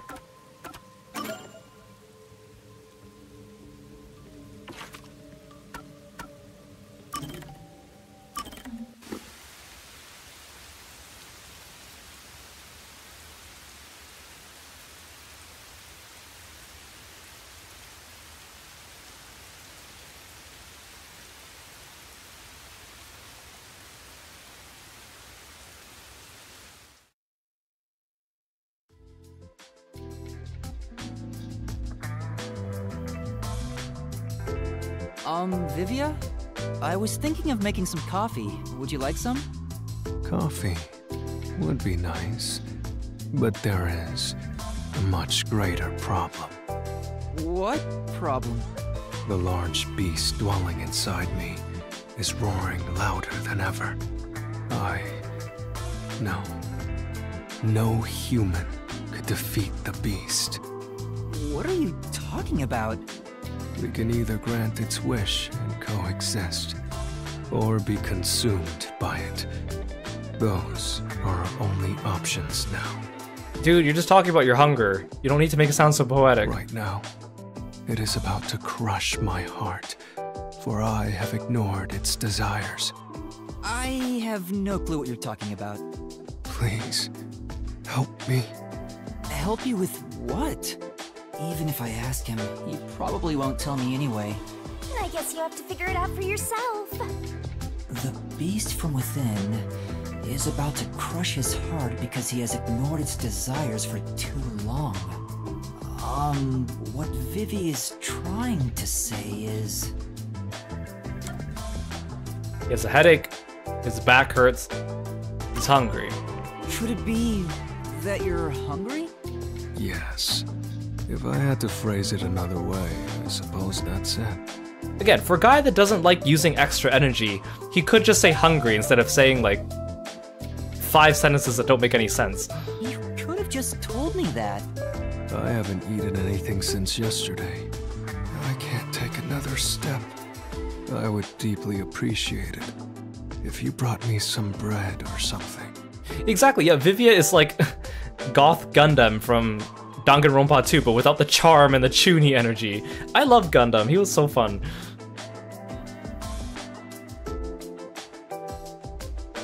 Thank you, Yuma. You saved me. It's fine, but why didn't you eat anything? Not eating for a full day can't be good for your health. Yeah, Gundam was like a fun goth. So you want to know why? Let's take, for example, how many would want to try climbing a tall mountain range after first seeing it? However, very few would actually put that desire into action. Do you understand? Not at all. Well, that's fine. I don't mind. But I do! Vivia won't tell me, so I should just figure it out again. I need to figure out why people don't go climbing mountains, to understand why he didn't eat yesterday. There's a second choice? This is the first time we've had a gab with 2 choices. Jeez, this guy is way too much trouble. People don't climb mountains even if they want to, because... Because they're lazy. Mountains didn't call them. It's because they're being lazy. Hey, Vivi! Welcome to the stream. Thank you so much for the raid. Welcome, welcome. Hope you're having a good day, and I hope you had a good stream. Thank you so much for entrusting me with your audience. Thank you for giving Vivi the shout out. Please join us in following Vivi when you get a chance. What were you playing today? Did you have a good time? Did I ever ask that? I'm losing my mind here. Excuse me. I'm Kiro, the frog-loving martial artist. We're playing Master Detective Archives Rain Code. We are on the final chapter of this game, so spoiler warning for anyone who is planning on playing this game themselves. Things are getting interesting. At the very least, we're finding out mysteries, solving mysteries. You were playing Outlast Trials. Oh, good. Did you have fun? I only have like a passing knowledge of that game, but I kind of understand the gist. Don't tell me I died from boredom and intelligence. Lost intelligence, Kiro. Now I'm repeating things. Thanks, guys. Yeah, feel free to sit back and relax. Thank you again for the raid. Because it's too much trouble? Well, I suppose you could say that. You felt it was too much trouble so you didn't eat for a whole day? Could you be any lazier? Thanks for calling Kirby Lorg. You know, Vivia... If you count screaming countless times as fun, then yes, good. I feel like if you're playing any type of Outlast game, there needs to be screaming, right? It's just par for course. Do you get theatrical like this on purpose whenever you don't want to talk about something? Do I? We are all Rosso Ponsan. And it's only once you realize it that you... Oh, thank you for the stretch. Blue Moss. You guys at home, make sure you stretch too. You're doing it again! Master, you and Vivia seem to have grown even closer. But I don't want to be closer to Vivia. Besides, he's always saying how he wants to die, and if he didn't eat, then he's just one step closer to his goal, right?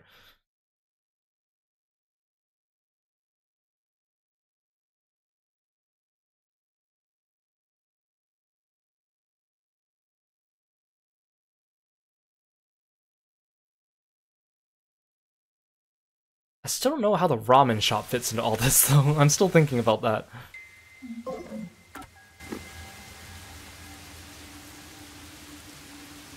And yes, that is true. He also tried to kill me. That is also a very valid reason to not want to get close to him.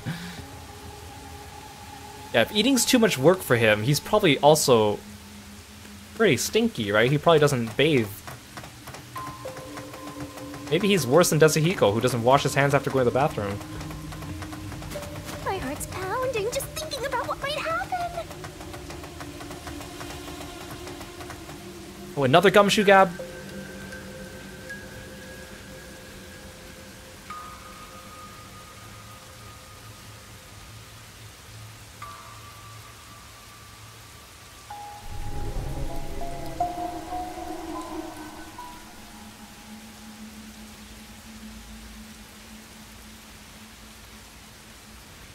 Massive chimney.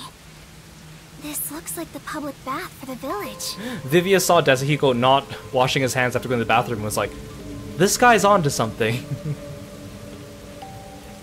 Oh, does he even go to the bathroom? Maybe he wears adult diapers. Oh, 100%. I bet there's 100% going to be fanfictions and fan art of Yuma with Vivia. 100%.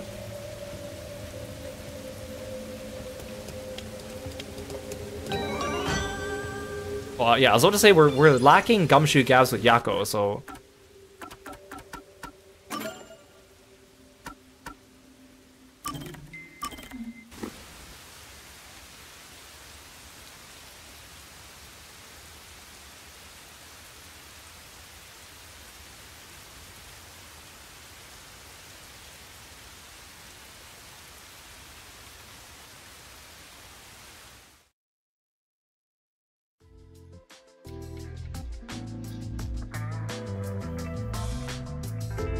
Hey, Yuma.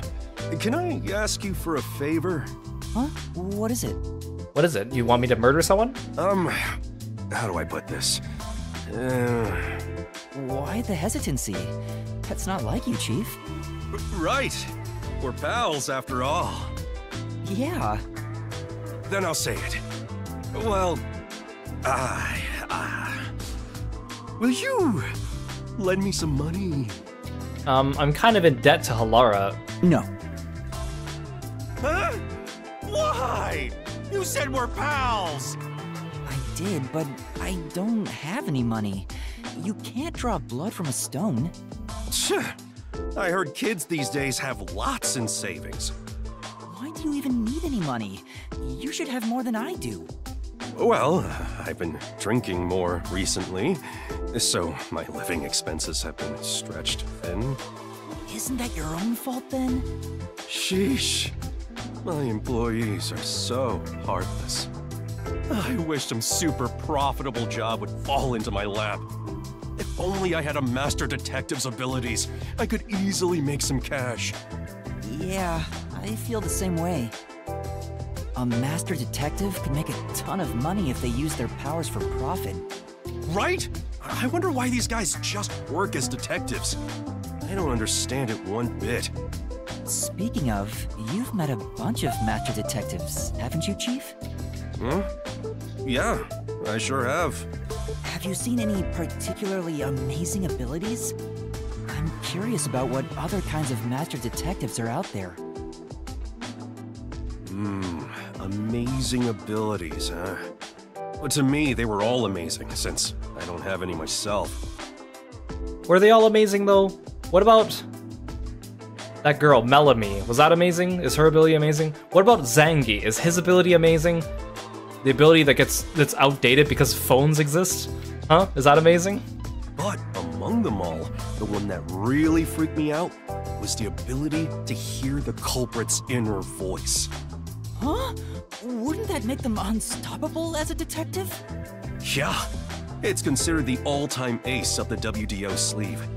Seeing it with my own eyes sure made me feel depressed. Well, why didn't they send that guy in to help us? Can I really call myself a detective when there's a monster like that doing this job?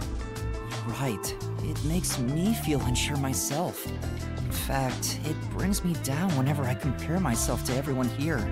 There's no point in developing an inferiority complex just because you don't have any abilities. People just gotta play with the cards they're dealt.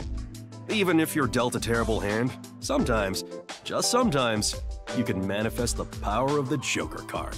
Hey, Duckleberry Finn, welcome to the stream.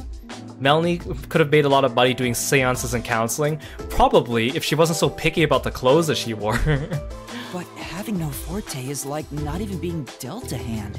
Can you please give us a seance and tell us about our dear departed relative who happens to be the exact same body size as you?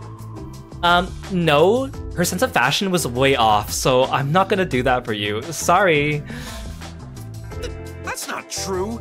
There's stuff you can do because you don't have one. Is that really true? Yeah. Trust my many years of experience. I'm sure of it. Well, do you have an example? I think it's better you figure it out for yourself. Yeah?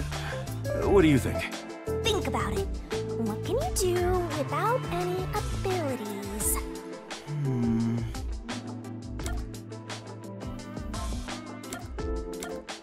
I know how regular people feel.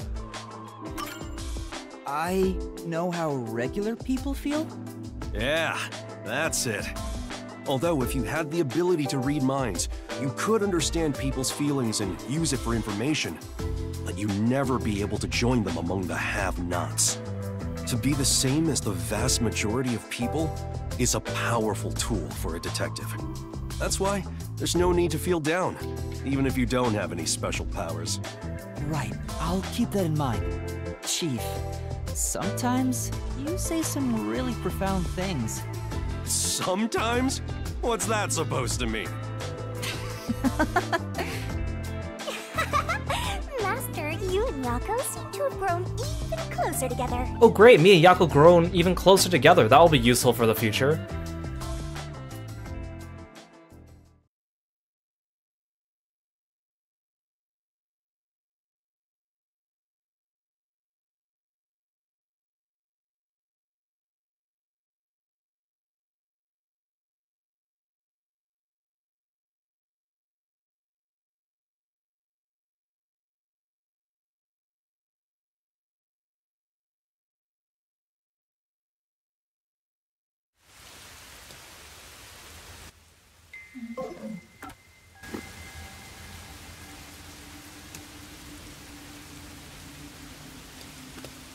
Things are looking bad at this rate. Yeah. But I want to walk towards the zombie. Let's go take a bath.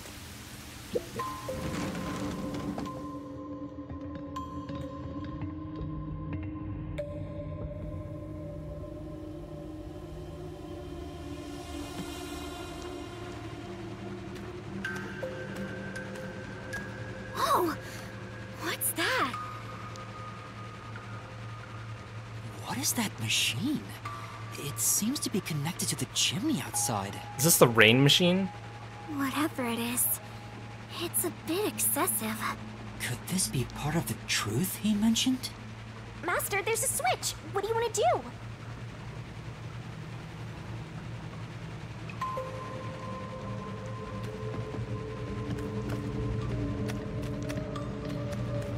Are there any secrets to pick up here?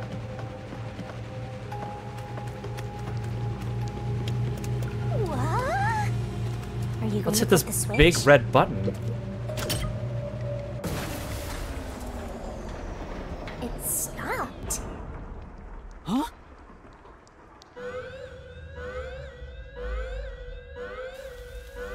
Is it like the rain clouds are blocking off something that's even more horrible outside? Like there's something even worse beyond the horizon? Or maybe homunculi are allergic to sunlight. Has been declared. Oh, they are definitely allergic to sunlight. Shelter inside. Oh, they are definitely allergic to sunlight. I repeat, a state of emergency has been declared. All residents, please seek shelter inside.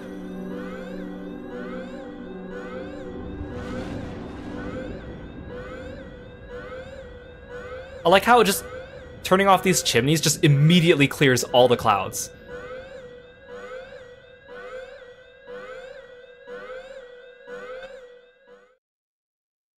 DD from Dexter's Laboratory. Ooh, what does this button do? Oh, you thought the sky was a roof and they were all under the ocean. Ooh, that's an interesting take.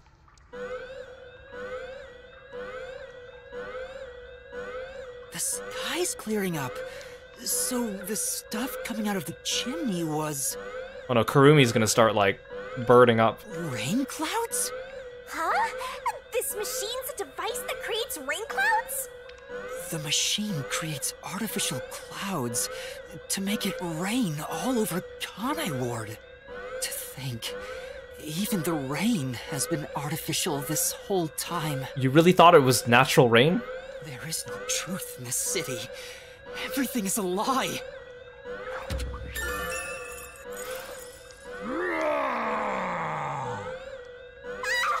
What is this?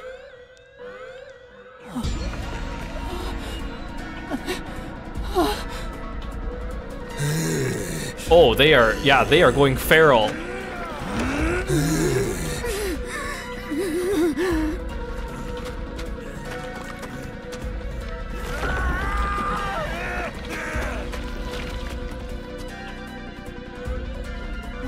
Oh no, Kurumi's gonna start attacking me.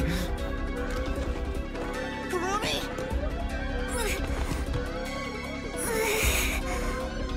What's wrong? We meet at last. Yep, this is how you create Raccoon City. Makoto Kagutsuchi! We should turn off the alarm before we celebrate our reunion. Aren't you worried about Kurumi's body? Here, lend me a hand.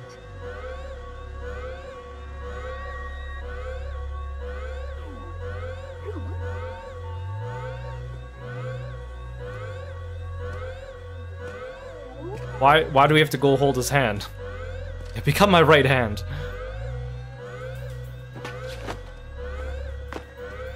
That's why we needed to give you a hand? Why did we do that? Why did we agree?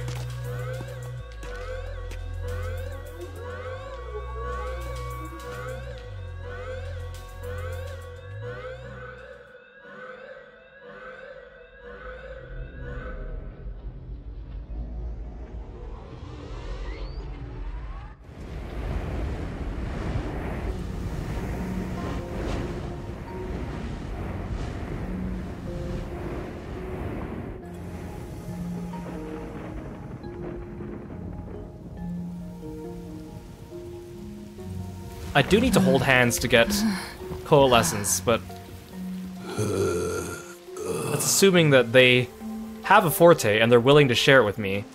I can't do it without their permission. Unless this is like Makoto's like scheme to get into my mystery labyrinth by giving me permission and then grabbing my hand. Because that does seem very like out of nowhere. That must have had to do something, right?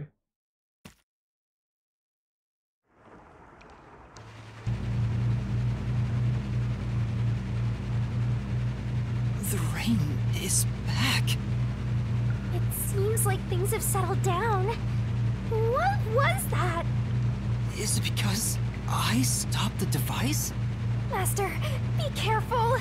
Congratulations, Yuma. You finally arrived at the truth of this city. Congratulations? Enough! I've had enough of your games! Games?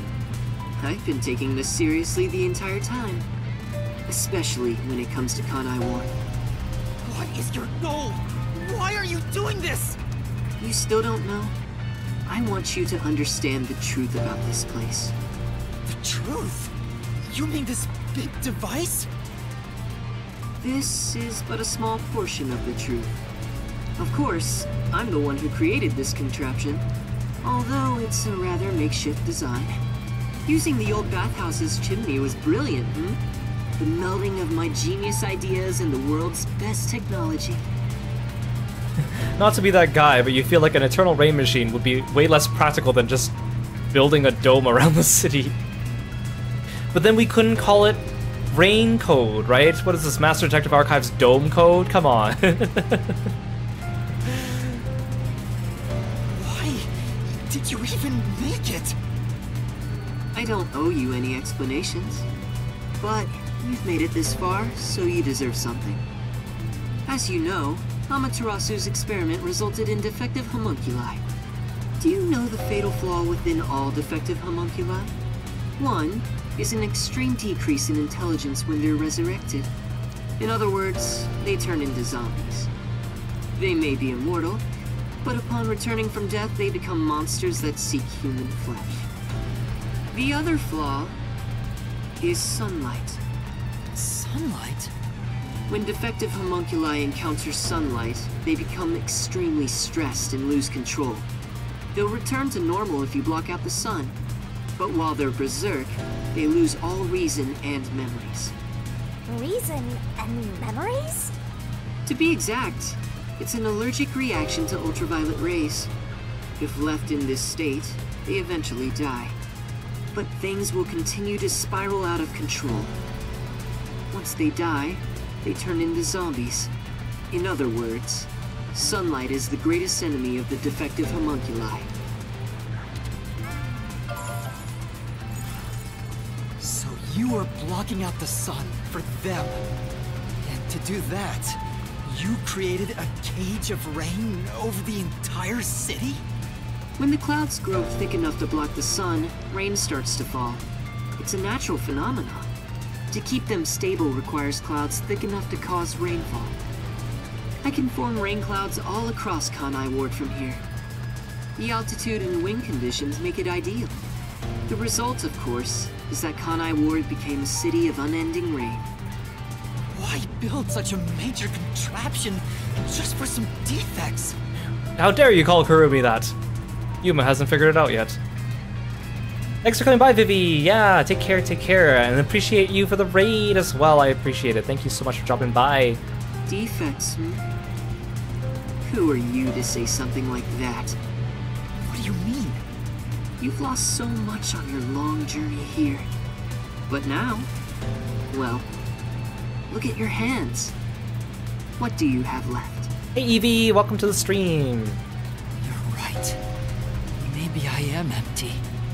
But I've been able to face many truths by relying on the strength of my friends. I didn't make it this far on my own. It was thanks to those who helped me. Especially yours truly. He has his right hand. So, even though I'm empty, I have everyone with me. Everyone is here. All my friends are here. Draws little, like, smiley faces on his fingers, like SpongeBob. That's why I was able to corner you! Corner me? An interesting way to put it. But if you want to corner someone, this is how you do it. There you go. He's got a gun!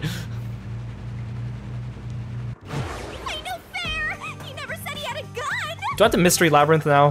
One pull of the trigger and you're dead. Looks like I've got you cornered, Yuma.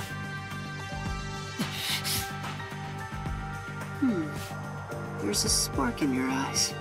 Like you still have an ace up your sleeve. Okay, fine. Play your card. Let's finish this. Use the power of the Book of Death! He knows about that? What do we do, Shinigami? I hate to use him now that he's spoiled the whole thing, but let's do it! And honestly, you'll be killed if I don't master. But again, how does solving this get us out of the situation? The target mystery is the mass of corpses found in the factory refrigerator. Unless it ends with reaping Makoto's corpse. Considering the scale of all this, even I don't know what the mystery lab Or having the truth lets us reason with him.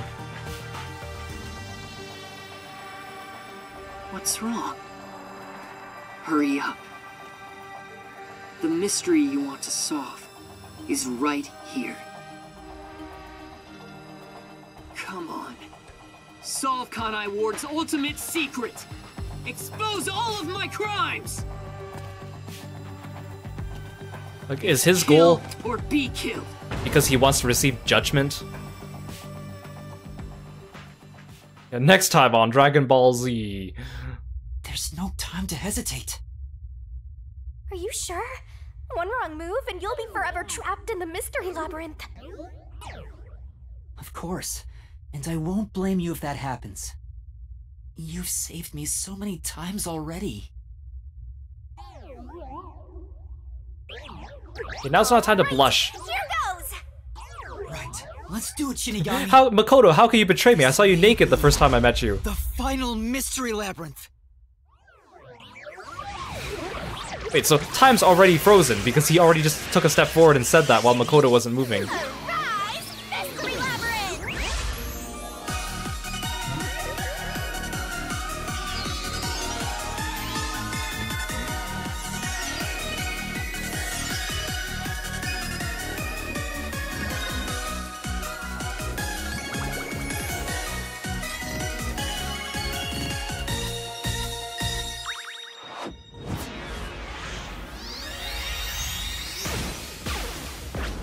Yeah, you promise, Yuma? Is this the last one?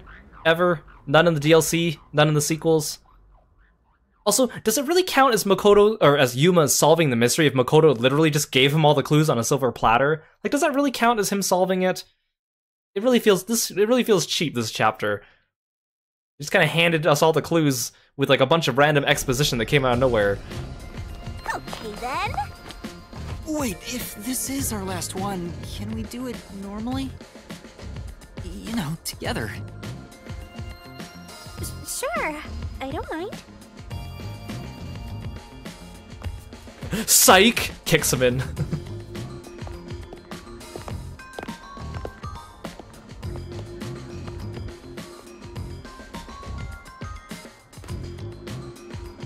It would have been a cool twist though if Makoto could enter the labyrinth with us.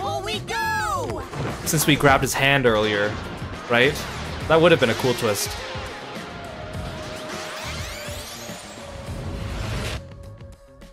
Oh, can he move? Can he move? Oh, is he gonna follow in after us? Yeah, that would have been a cool thing. If she had a different outfit for every labyrinth, like Alice Madness Return style, that would have been cool. He moved. Is he gonna come in after us?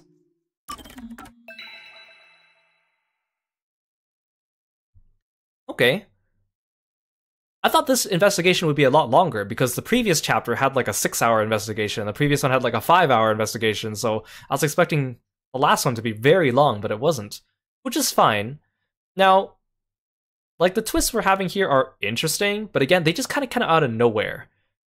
Like, it would have been nice if they gave us, like, hints about the blank week mystery and other things, like, in chapter, like, 2 or 3 or something like that, just, like, dropping little bits here and there. But they didn't, so it just kind of comes out of nowhere. Like I said before, like with Danganronpa, like there's weird twists at the end, but at least there's like clues leading up to it, right? Kieran, thank you so much for the stretch. Really appreciate it. You guys should make sure you're sitting upright in your seat too if you're not already. Yeah, I love Alice Madness Returns. We played it on the channel like last month. It was fun. You like the nightly rants, it makes you laugh. Good. Like, again, it feels like this chapter was just like exposition dump. It feels like walking simulator. Like, you know, when you play a horror game that's like a walking simulator where you just walk through, you just read a bunch of letters, and they just give you the entire plot of the story. Like, that's kind of what it feels like. Oh, thank you for the sleeveless, Aru. I'll start the next stream with the sleeveless too, if we don't make the full use of it today. But yeah, it was like walking simulator. You just walk, and then you just read all these notes that just kind of tell you about what happened. And then it's like, you got all the clues, there's a mystery, now go solve it.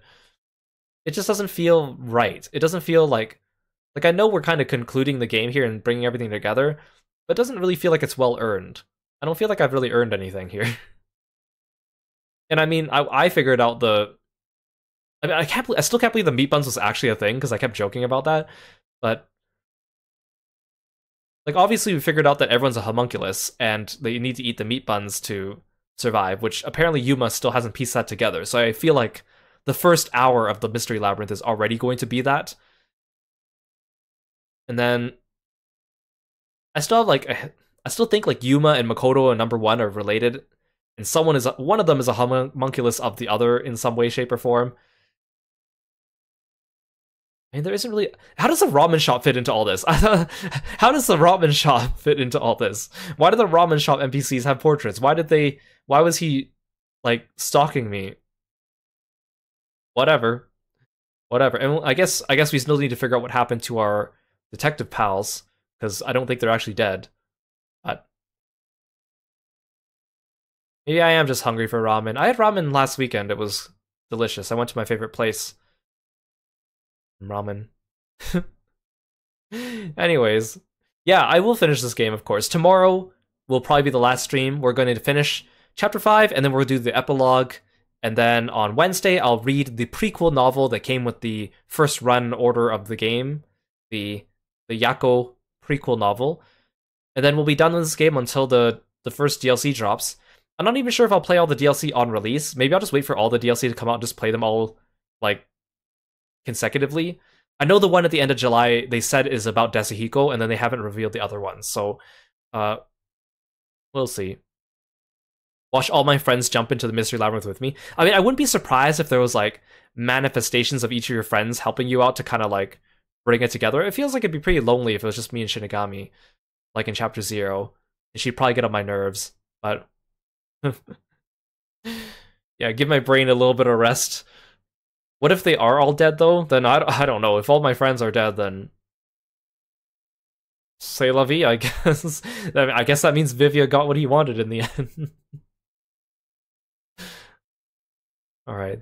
Yeah, thank you everyone for joining me today. Thank you so much for the raids, and the subs, and the bits. I really appreciate it.